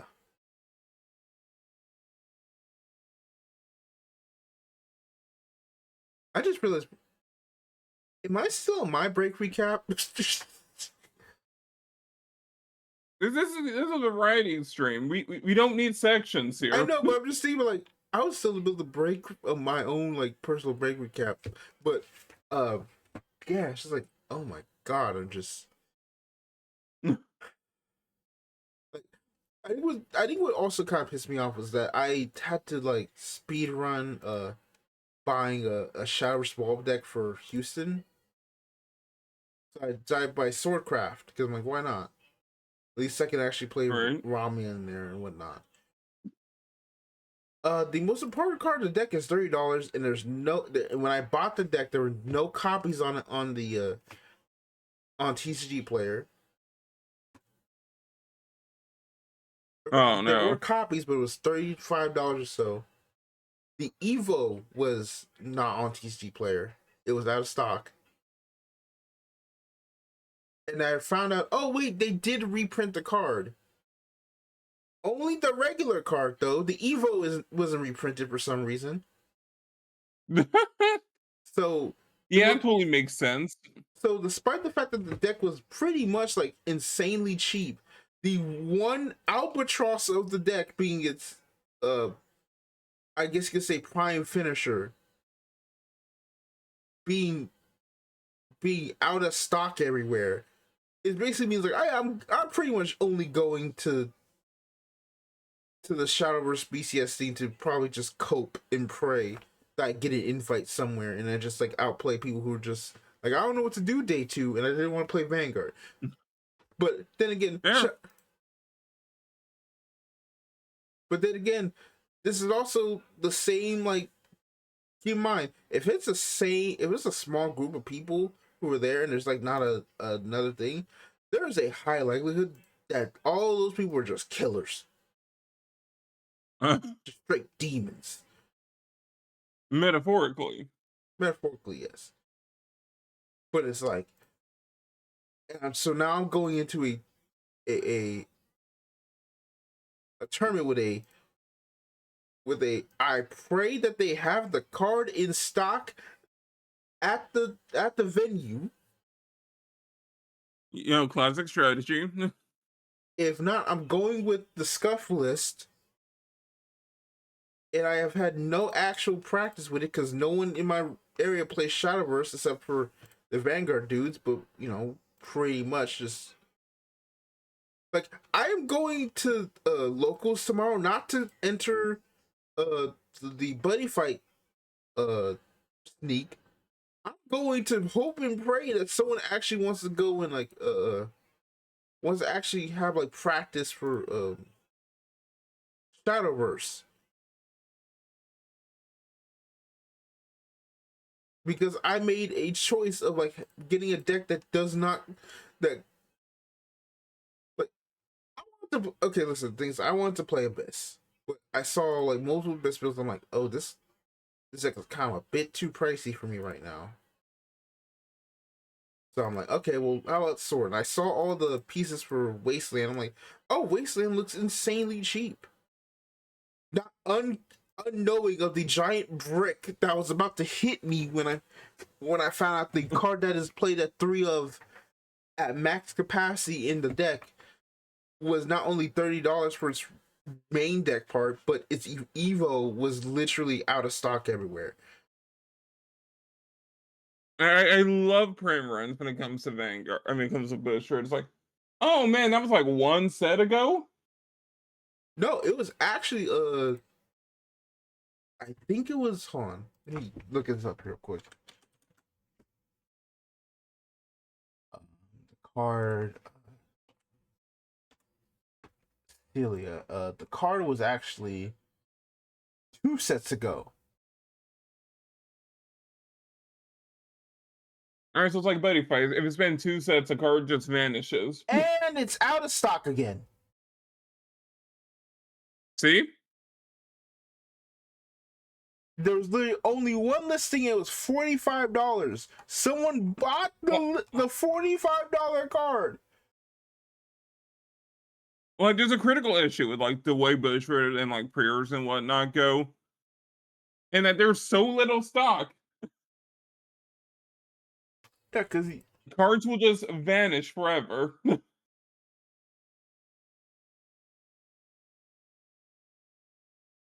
a card literally existed when I got up this morning, and I'm like, no one's gonna pay $45 for this, right? Like, it's like trying to get in the buddy fight. Like, at any point in like the last like few years of his act, it's like, man, I can't wait to play. Uh, have you checked the Facebook group for the deck core you need? What? Your cards don't exist anymore. Buy from someone else. Singles all sold out. The cartel has all your cards.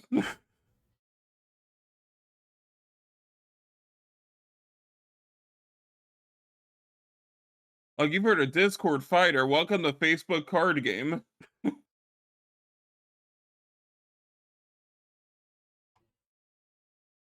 God.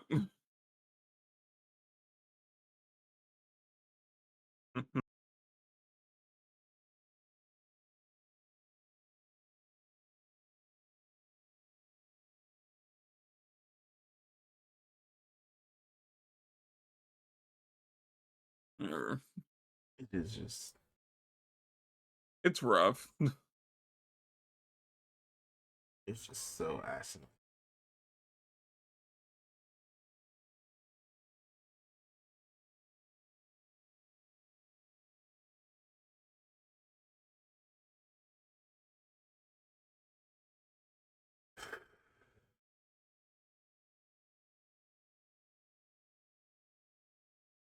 Like, really do be like, just like that is what Guild Buddy for.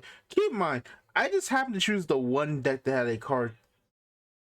Like, I had already bought the card. Okay, you know what? I could probably find a list that probably doesn't play it, right?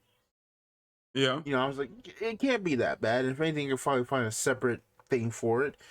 And it's like, no, every list ever runs the card Right. if you're in this era of the meta, right? Right. Not to mention, I'm also going. Not to mention, I completely forgot. I didn't even realize the set 12, set 13, like dual booster pack releases the same day as BCS. Oh, no. So I'm like, okay, so not only did I buy a deck that, you know, granted there, I'm also going to a literally 2 metas at once speed run with no practice because I was like, it can't be that hard, right? You know, you're just making everything as hard as possible for yourself. It's all right. Yeah, no, I'm just like, so did I screw up? And pretty much the Shadowverse channel and Devil Fights Discord was like, yeah, you probably did. I was like, well, I guess I'm going to eat this one because I was like, I want to stay the weekend, but I'm like, if I think the most tragic thing about this whole thing is like, I generally be like perfectly fine if Weiss was the Sunday game. But for some reason they put Vanguard and Weiss at the same time and let Shadowverse be the whole thing. And it's like, okay, well, like it's just. I feel like they really want like. Nah, it's not sound creams. I think they do want Shadowverse to just overtake Vanguard in some, not in a major way, It's not in not like a blatantly obvious working. way. Like Shadowverse they want Shadowverse to be their new darling. Well, it's not working at all. No. They're gonna try to make it work.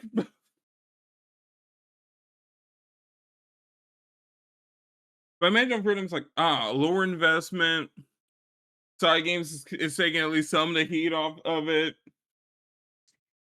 It's a lot more competitive on the surface. You know what? Shadowverse. This is our new darling. And you want to know what their competitive darling was before this? Buddy Fight. But if I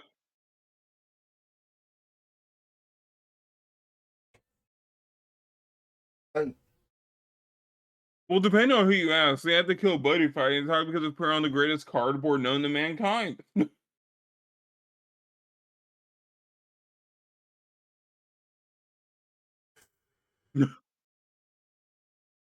Only the silkiest of paper.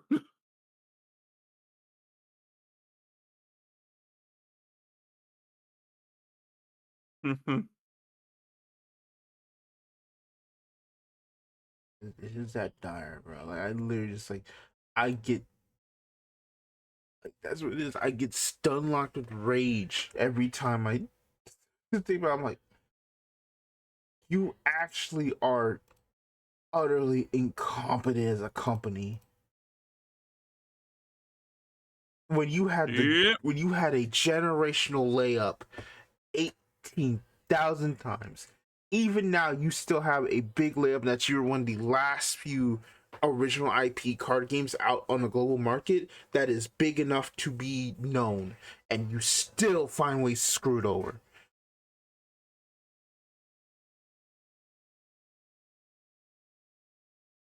Why put in effort?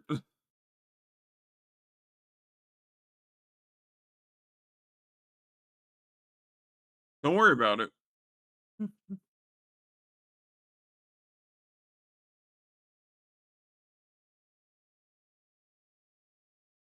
This is my genuine favorite card game of all time. You somehow keep finding ways to just fuck it over every Yeah. single time. I fear for when I. That's another thing. It's like okay. We need to move on. We need to move on. We need to move on. Move on.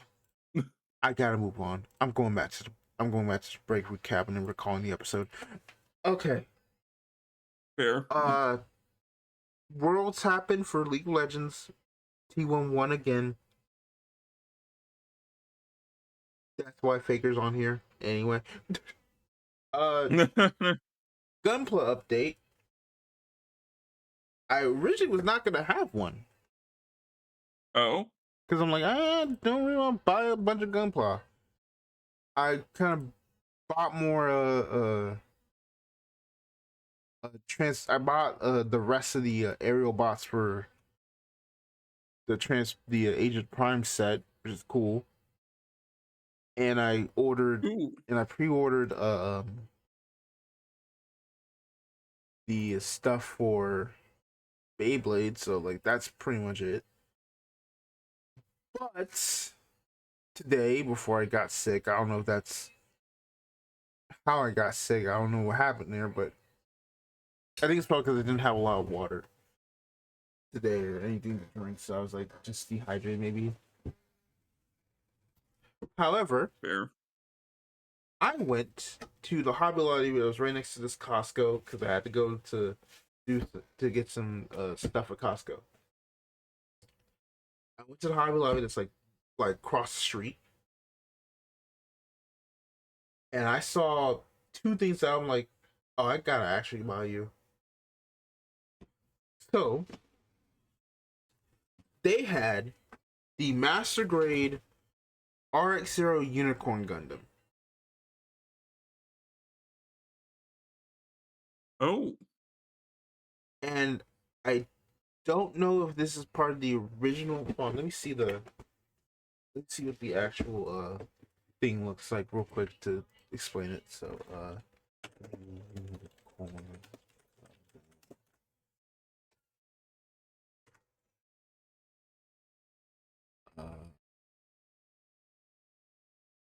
that's the grade. Yeah, there's just a regular box. So there's just a regular box. But this one is different. from the regular world grade, because this is the one that comes with the mobile suit cage. You know, the hanger that it was hanging, that was in the first episode. Oh yeah.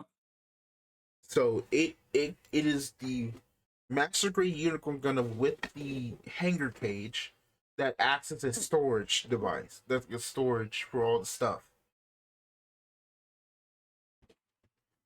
The price was $105.99, but I paid basically like $60 for it because of 40% off.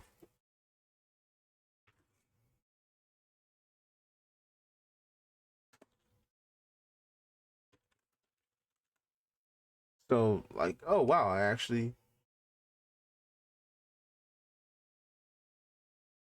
now that is cheaper than like what a new type has, what the USA Gundam Store has. Heck, it's even cheaper than what Walmart has because of that 40% off. I'm like, okay, I got it for like an insane deal, pretty much. Wait. And then, I also realized two things. One, I've seen this one.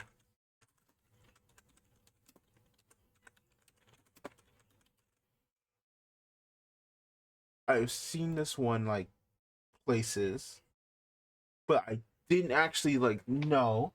And two, I also realized I didn't have this kit at a master grade,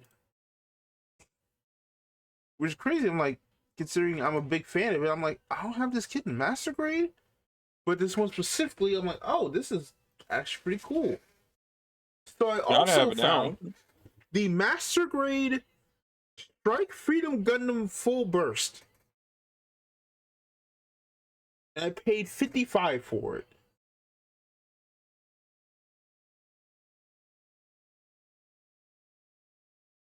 Just two completely random kits, and all of a sudden they were just like accessible to me. I'm like, oh yeah, I'm definitely getting these. Unfortunately, I was still kind of like didn't know how my budget was gonna work for the rest of the month, so I'm like, I could only really afford these, and I couldn't really buy the Wing Gundam Verka they had, so Right. I'll just have to pick that up at a different time. But I don't know, for those seem like two like really like insane kits to just kind of get on. You know, you go from no gunpla to mini gunpla. Dude, two really like insanely random but pretty cool gunpla. So yay.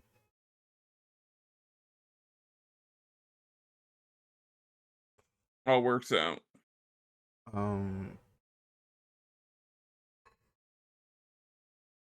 but yeah. As for anything else, I finally was able to. I went back to Tekken 8, and I've now have like I now feel like I actually have improved in Tekken enough to be like, oh, I actually hit like a good decent rank, which I've never been to forever. I'm like, hey, you know what? I feel happy with myself that I've improved in the game. And I've kind of also realized the thing with Tekken 8 the most hilarious thing Yeah. is that Tekken 8 is just a 3D anime fighter. Yeah. Like I'm obviously it's like, you know, it's anime-ish, but it's like I mean like kind of like how like kind of like just crazy Speed. stuff. The speed, the insanity, the amount of stuff you can do. It's just like, yeah, this is if you made Blaze Blue a 3D anime fighter, basically, right now. Yeah, I think that's why it's I mean, like hey, that's why it's probably like stun locking so many people of like this doesn't feel like Tekken. And it's like, yeah, because because it's not Tekken. It is Under Night 3 Under Night EX layer. It is not at all what it is. I completely understand it now. I'm like, oh, this isn't Tekken. You're right. But it's probably because of that change. It's like, this is probably why I vibe with it a lot more than I did with 7. At least when I finally like understood Tekken as a whole, I'm like, okay, I understand uh this, and now it's like the actual way the game is. Like, okay, this actually makes a lot more sense. It's just, this is my speed. This is more me specific. This is like me specifically is catered to. Right. Which, speaking of, I'm actually excited to actually get entry effect for the first time. Now they actually decided to put a story mode in there that's written by actual BlazBlue writers. Sure, I've not kept up with entropy effect since when did I last play it? 2 years ago. Like, they announced the entropy effect X on the Tokyo, not Tokyo, the State of Play Japan edition, and it's like, oh wow, it says like it's the scenario writer who did Chrono Phantasma and Central Fiction. I'm like, wait a second, those are my Chrono Phantasma is my favorite BlazBlue story. Like, okay, I'm in. If there's something you want, if you actually are wanting to push the BlazBlue universe, outside of that, I'm willing to give you a shot. I'm willing to give you a shot here. They even want to try, even though it was like, the best platformer action roguelite of the 2023. Well, that's I'm not really a big fan of that genre, so I'm, as for the gameplay, I'm mostly here as a tourist. As for a BlazBlue fan, I am here because I am a veteran. Fair.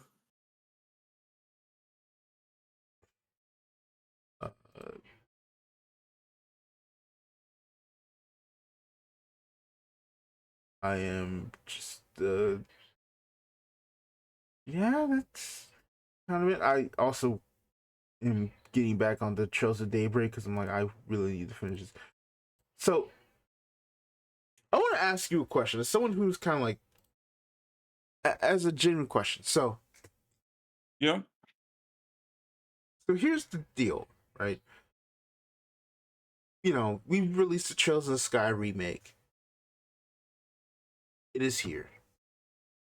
Then we know confirmation that 2026 is gonna have the sequels, Trails of the Sky second chapter be released, which is the sequel to the first one. However, at the starting 2026, in 2026, we're gonna get Trails Beyond the Horizon, which is the like latest in the current timeline of Trails games, but that released in 2024, and it should have come out later this year but got delayed. Ooh. At least in the West. So here's the problem: is that Trails Beyond the Horizon, and I know at least this much, it ends on a cliffhanger so crazy. It just like, how do you move forward? Because we know there's going to be a sequel game that comes after it. So it definitely is like, but now we've hit this point of like, we could theoretically remake the original Sky trilogy before we even go back to that game. There's an actual possibility before we actually address the elephant in the room. We could have the Sky trilogy completely remade and we might have to wait till 2026 or 2027, till 2027 at the earliest, to get a continuation of the main series. And that is Always have assuming a they good don't. cliffhanger. Keep in mind, that's also assuming they don't just say F it and decide to remake the crossbill duology. Like at very earliest 2027, to potentially address a cliffhanger that has been there since 2024.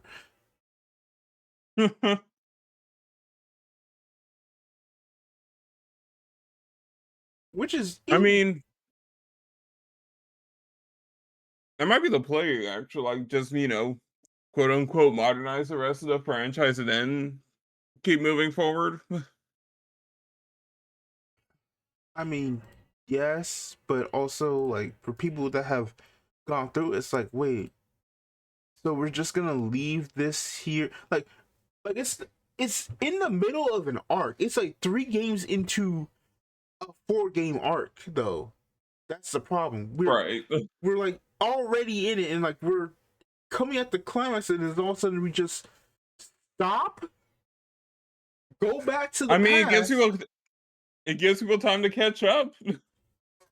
Yes, yes, that is true, but it's still just like, I don't know. It just feels like it just shot the momentum really in this weird way. Obviously, like for new players, like this won't matter, but like for people who have, veterans who've already played these games, and while yes, it's nice to go back to them, I don't, I don't know how many, I don't know if it's worth it to just Right. like, it's obviously it's worth it in the long haul because it's gonna there, but it's like it's kind of that question of, is it better to like get, I'm trying to figure out how to like word this correctly. Um, it's like you're adding in new like blood at the cost of what the, Of like stalling the narrative. mm-hmm. And it's not like some sort of like, it's not like a basic cliffhanger too. Like it is, like I think to put it best, it's like it is worse than every cliffhanger in the series combined. Ooh. Like it it is something that's been built up for ever since Cold Steel 4, pretty much.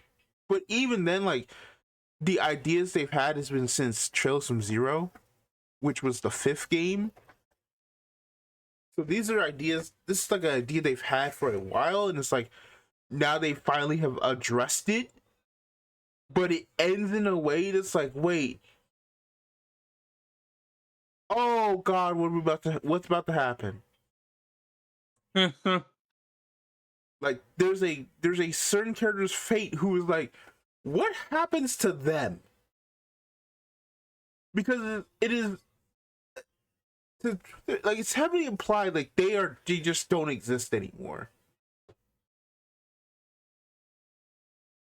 Or they won't exist in the state they've been known for most of the series up to this point. But it's a tough one situation to be in. Yeah, that's the question. It's like, is it was it a good move to do this, and then leave a critical like cliffhanger like that for a while? I mean, it's a weird spot, right?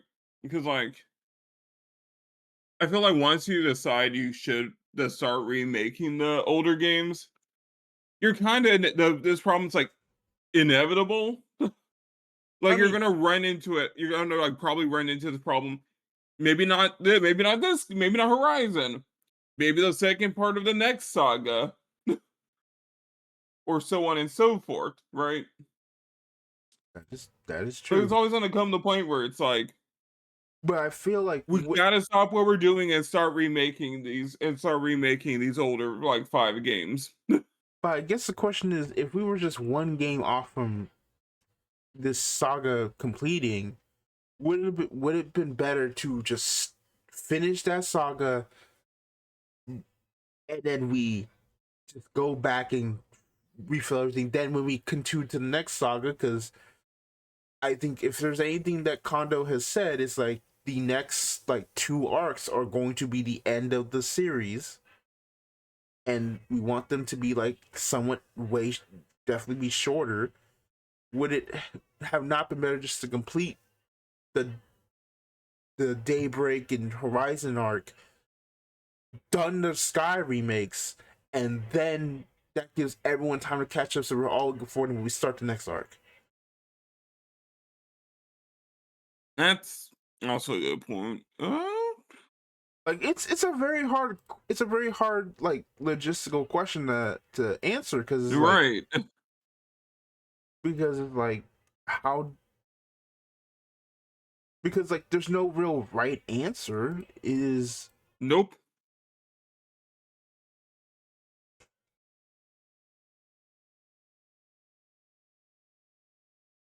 It is just Well, like, I mean, we're in it now. There's no stopping this train. It's just, no time like the present, I guess. yeah, it's just the question of, was it right to even start the train in the first place in Yeah. this way?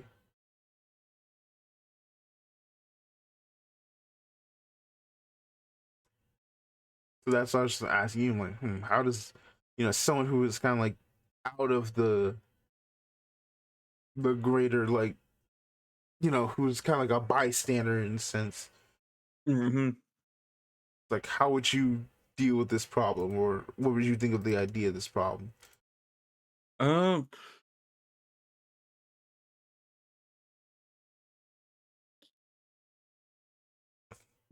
So we have the Sky games, right?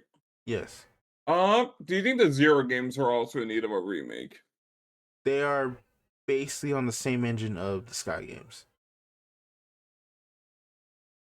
Right. So now we have the problem of like, oh wait, no, there's 5 games functionally that Functionally, need the but you treatment. could functionally, but I think the other difference is, like, this is also the weird thing too, because like they're all accessible in the West. I think the only thing is like the Sky games are only locked to PC because of a contract thing with Xseed. I assume, we don't really know. So it's kind of like, is the idea of this like because you just don't want to have to deal with Xseed in that way, which is even crazier, because like to localize the game, to like actually localize the game, you're basically using a modified version of the Xseed script for the English release. Hmm. So it's like, it's kind of weird. It's like, I feel like Xseed should get a cut. And it's even weirder because the people who worked on the Xseed script for the Sky games for English are the ones doing the modern, like, have done the modern Trails games ever since. They just work for NIS America right now. So it's like, it's the same team, except for the Sky remakes are being published by Gunko in the West with a whole different team, which well, not a whole different team, but definitely like a different enough team where it's like you can tell this is not the same like localization. Right. So it's really, but the point is like, yeah, to remake, like, that's why I said, like, at very least you could remake Sky, because like Sky is not accessible on Western, on consoles in the West, whereas like Zero and Azure, the games after, are there. And uh the only other games that aren't fully accessible to everything is like Trails of Cold Steel 1 and 2, because they're not accessible on Switch. Because when they were, I don't think they're accessible on Switch. I think that's the only like thing that's like the issue of getting them all on every console that is relevant. Yeah. I mean, once the Steam Cube drops, like obviously this might be like also a mute point, but it's still. The Steam Cube is funny. It's so funny because it's like this is just. It's so funny because it's even funnier because like you think about like and you hear about like the stories about what the next Xbox is supposed to be, and it's like that's just a PC. Yeah. And then Steam's like, yeah, we're dropping our own An console, Xbox. which is basically just Xbox. And it's like, yeah, why do we need you again? We just look at Xbox like, yeah, why do we need you now? Like Microsoft might well just has to bow out at some point, right? It is insane because it's like Microsoft's like doing everything it can to just not care. Like it's like ever since the Xbox One, they have just made every bad decision a bad decision a bad decision. It's like, guys, Why are you y'all were. here? It's like y'all were running the town. Now all of a sudden you just. It's pathetic, really. Mm-hmm. And it's like that's not even getting to like some sort of like uh morality thing with their AI and what they've been supporting in other regions of the world. Mm-hmm. I'm saying this because I'm not pulling up the not a politics thing again. It's not getting that, but it is just like, yeah, it's like Steam is just better than Xbox in every way right now, and it's like, Right. why do we Yeah, need no, you? I feel like Game Pass, like, just, revealed something about the market for video games in relation to Steam. It's like people kind of like buying video games, I mean, it, like ostensibly. Like Game Pass, yes. don't get me wrong, there's a lot of Game Pass users, but compared to like the general like PC audience, people Well, just kind of like buying video games. here's Like a the show is like a 30-minute thing. A video game, that's hours. You feel a lot better just, watching a show like a bunch of TV. like let's kind of put it like this uh you know that I can't remember how I'm trying to say this. Um, when like when it increased, it wasn't to me. It's like it's not because of just oh, it's the it's not a thing. It's because they want cheaper ways to access games. As games increase in Right. price, the the the the Game Pass was a freaking fantastic deal because like, oh, I can just play this game, or like I can like buy like get like a free trial at the time. It's like be like, okay, I can play this game, this game, this game, try and boom them out quick, and then quit before this. So it was like, but like the realization of like, so like for the consumer, it's a great deal. Even arguably like even with the current state of it, it's still probably a decent deal for consumer. Mm-hmm. The problem came with the fact that Microsoft didn't make has never made money on Game Pass, and uh developers have always said that the Game Pass like like we don't get a lot of money from it. Like the deal we get is just kind of like, why did we take this a deal again? It's like it's monetization is not relevant. No. So it really is like, yeah, there's an issue, and that is like, it's great for consumer, but it's bad for literally everyone else. And it's like the fact that Microsoft kept going, like it is there's a line we should have stopped, but we have clearly crossed it. But let's keep going and see what happens. Right, like, I feel like Game Pass is the only reason, like, Microsoft, like, corporates, like, even letting the Xbox brand stick around. Yeah, but it's like generally, I think it's like they stick around if it's like you just. I mean, now it's like, because it's like, well, if we cut you, we've done so much damage to the brand. All you are Game Pass now. If we kill Game Pass, guess what? There's nothing left. You scorched the entire rest of the earth for no Yep, reason, so that you said you could make money. You made Call of Duty unprofitable. which is impressive, really. You fought the FCC. You fought multiple things to buy Call of Duty, specifically Call of Duty, and your first year on Game Pass, you lost 300 million. And to think, right? Like, people give Sony so much shit for buying Bungie. Oh, without that, like, there's a whole thing. Shoot, it's so funny. They lost. Here's the thing. Let me find that. There's actually an article that came out today. To Sony. Uh, there's games industry not bid. Let's see. Sony leadership goes. It bought for 3.6 billion in 2022. Zeri's firm recording Uh-huh. party loss against thing. She full. Not thing. I forgot. What was it actually like a forecast? Um,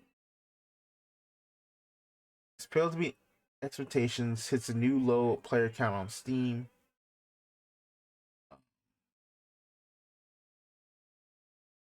Uh, according to the latest financial report, Destiny 2's underperformance resulted in a $204.2 million impairment charge for Destiny 2. Jesus. Like, it was that bad. It's gotten that bad, Destiny 2, that they've lost a lot of money. It's like, oh boy. Well, if it's any like consolation for Microsoft and Sony, there's been increasing rumors that Nintendo's about to start entering the company acquisition game. So maybe they can also take turns in losing hundreds of millions of dollars buying losers. Well, here's the thing, like, here's the funny thing, is like, when you think about it, it's like, no, but when they acquire people, they get to work. True. Like, they acquired Monolith, guess what they did? Xenoblade 1, 2, 3, bam. Well, they got right to the presses. They've been, like, they got right into the work. It's fine. Meanwhile, I showed you that Call of Duty little preview, and it's like, yeah, I I I think a lot of people are just like, I don't think COD wants to. I think the developers for COD want to ever. Look, I mean, if I were the COD developers, I'd want to finally work on a different franchise too at this point. Yeah, it's like they just look like they want to just do everything else but COD at this point. Yeah, like I can't blame them. I'm like Black Ops is like, dang, y'all want to work on anything else, but but you can't. It's really sad because, No.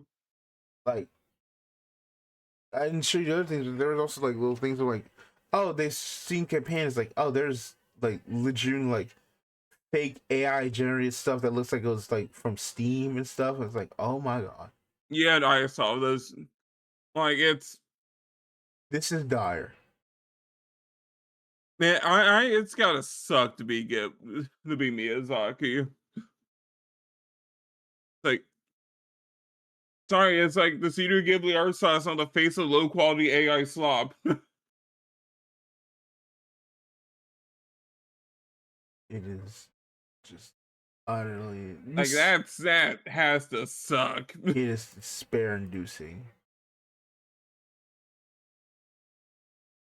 It feels. It is like it ain't even late stage. Like we at the end. This is end of capitalism. We are at the finale.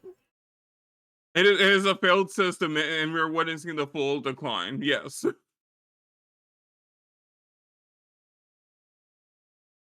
We are just gonna go back to. We are just gonna start neo feudalism in the next like 20 years.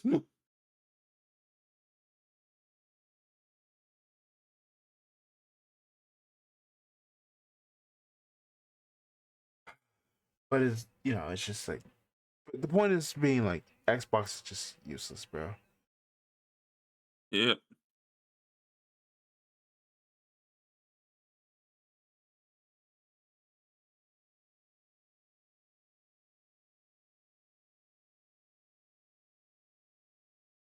Oh, you know what?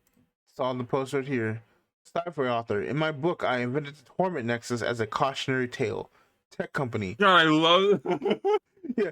At long Oh, last, I know the tweet. yeah. At long last, we created the Torment Nexus from classic sci-fi novel. Don't create the Torment Nexus. Every time. So, man, we're gonna name our new protein shake meal replacement company. Soylent after the hit movie Soylent Green.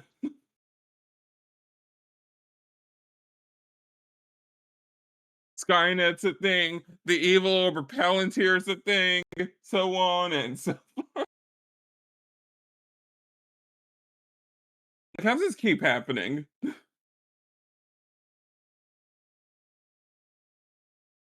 Like, are they just like taking the piss with it?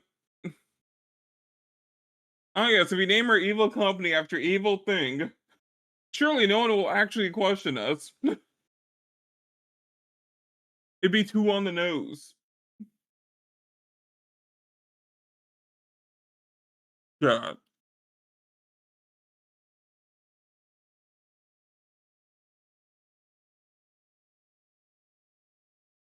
Like, good luck. Like, I'm. It sucks. It's unfortunate.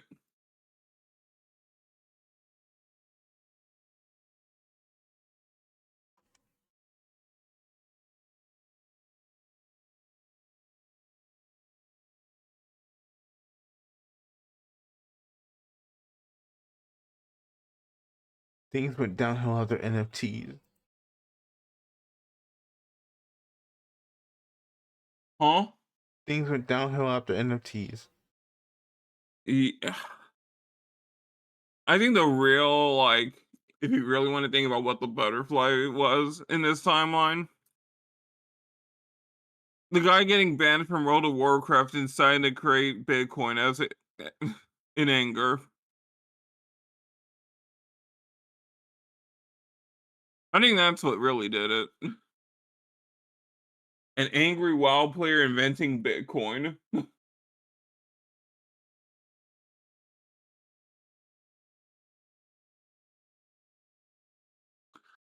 Surely the exact moment we enter the worst timeline.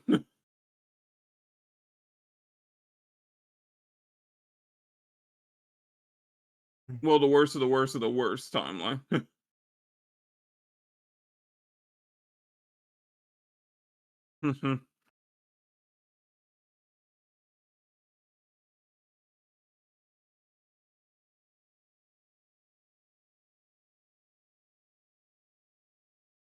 Yeah, all right. I think we're done here. Really, things are getting depressing.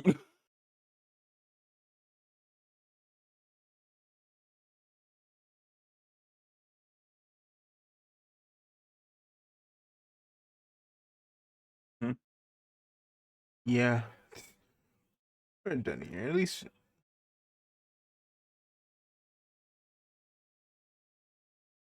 This moment we don't have a script for the episode. Things get dire. I mean, it's a nice change of pace, though, for sure. Yep.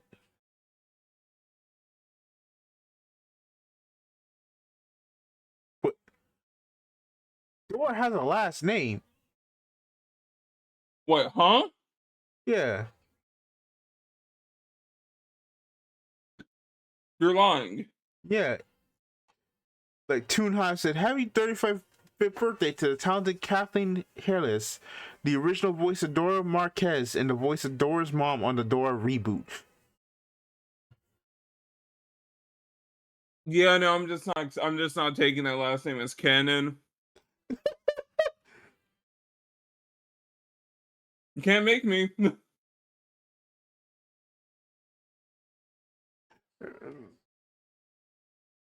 It's just I could just reject the premise. Like, sorry, it's the Explorer. Yep. You know, just like Zendaya doesn't have a last name, neither does Dora.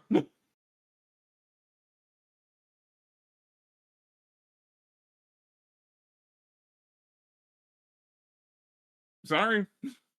Some people just have one name.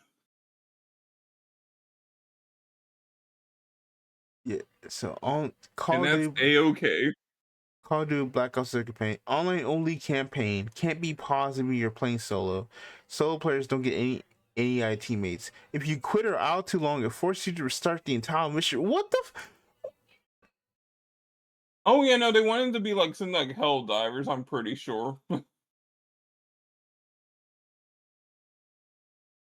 Like internally, they're like, man, we're just gonna do hell divers for a campaign, and they did like some weird halfway solution. It is just all right.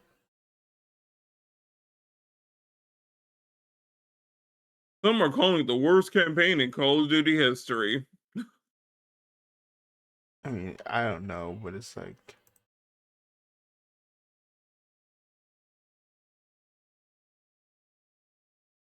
I mean, the way people talk about it, every campaign's the worst campaign, really. oh, there's no. They actually did say, oh yeah, there's a leak that. Oh, never mind. Wait, Xena, no, do not raid Xena. We are trying to exit out.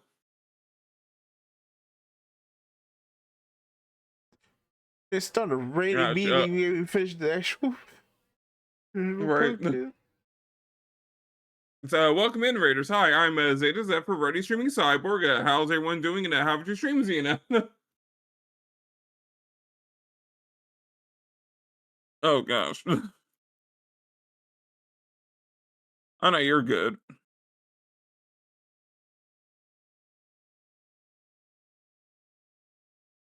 No, sorry, we're just like trying to hit some closing point, I think. Uh, yeah. So yeah, we are done here. Yeah, it's 1 a.m. I am tired. Yep, and I am hungry.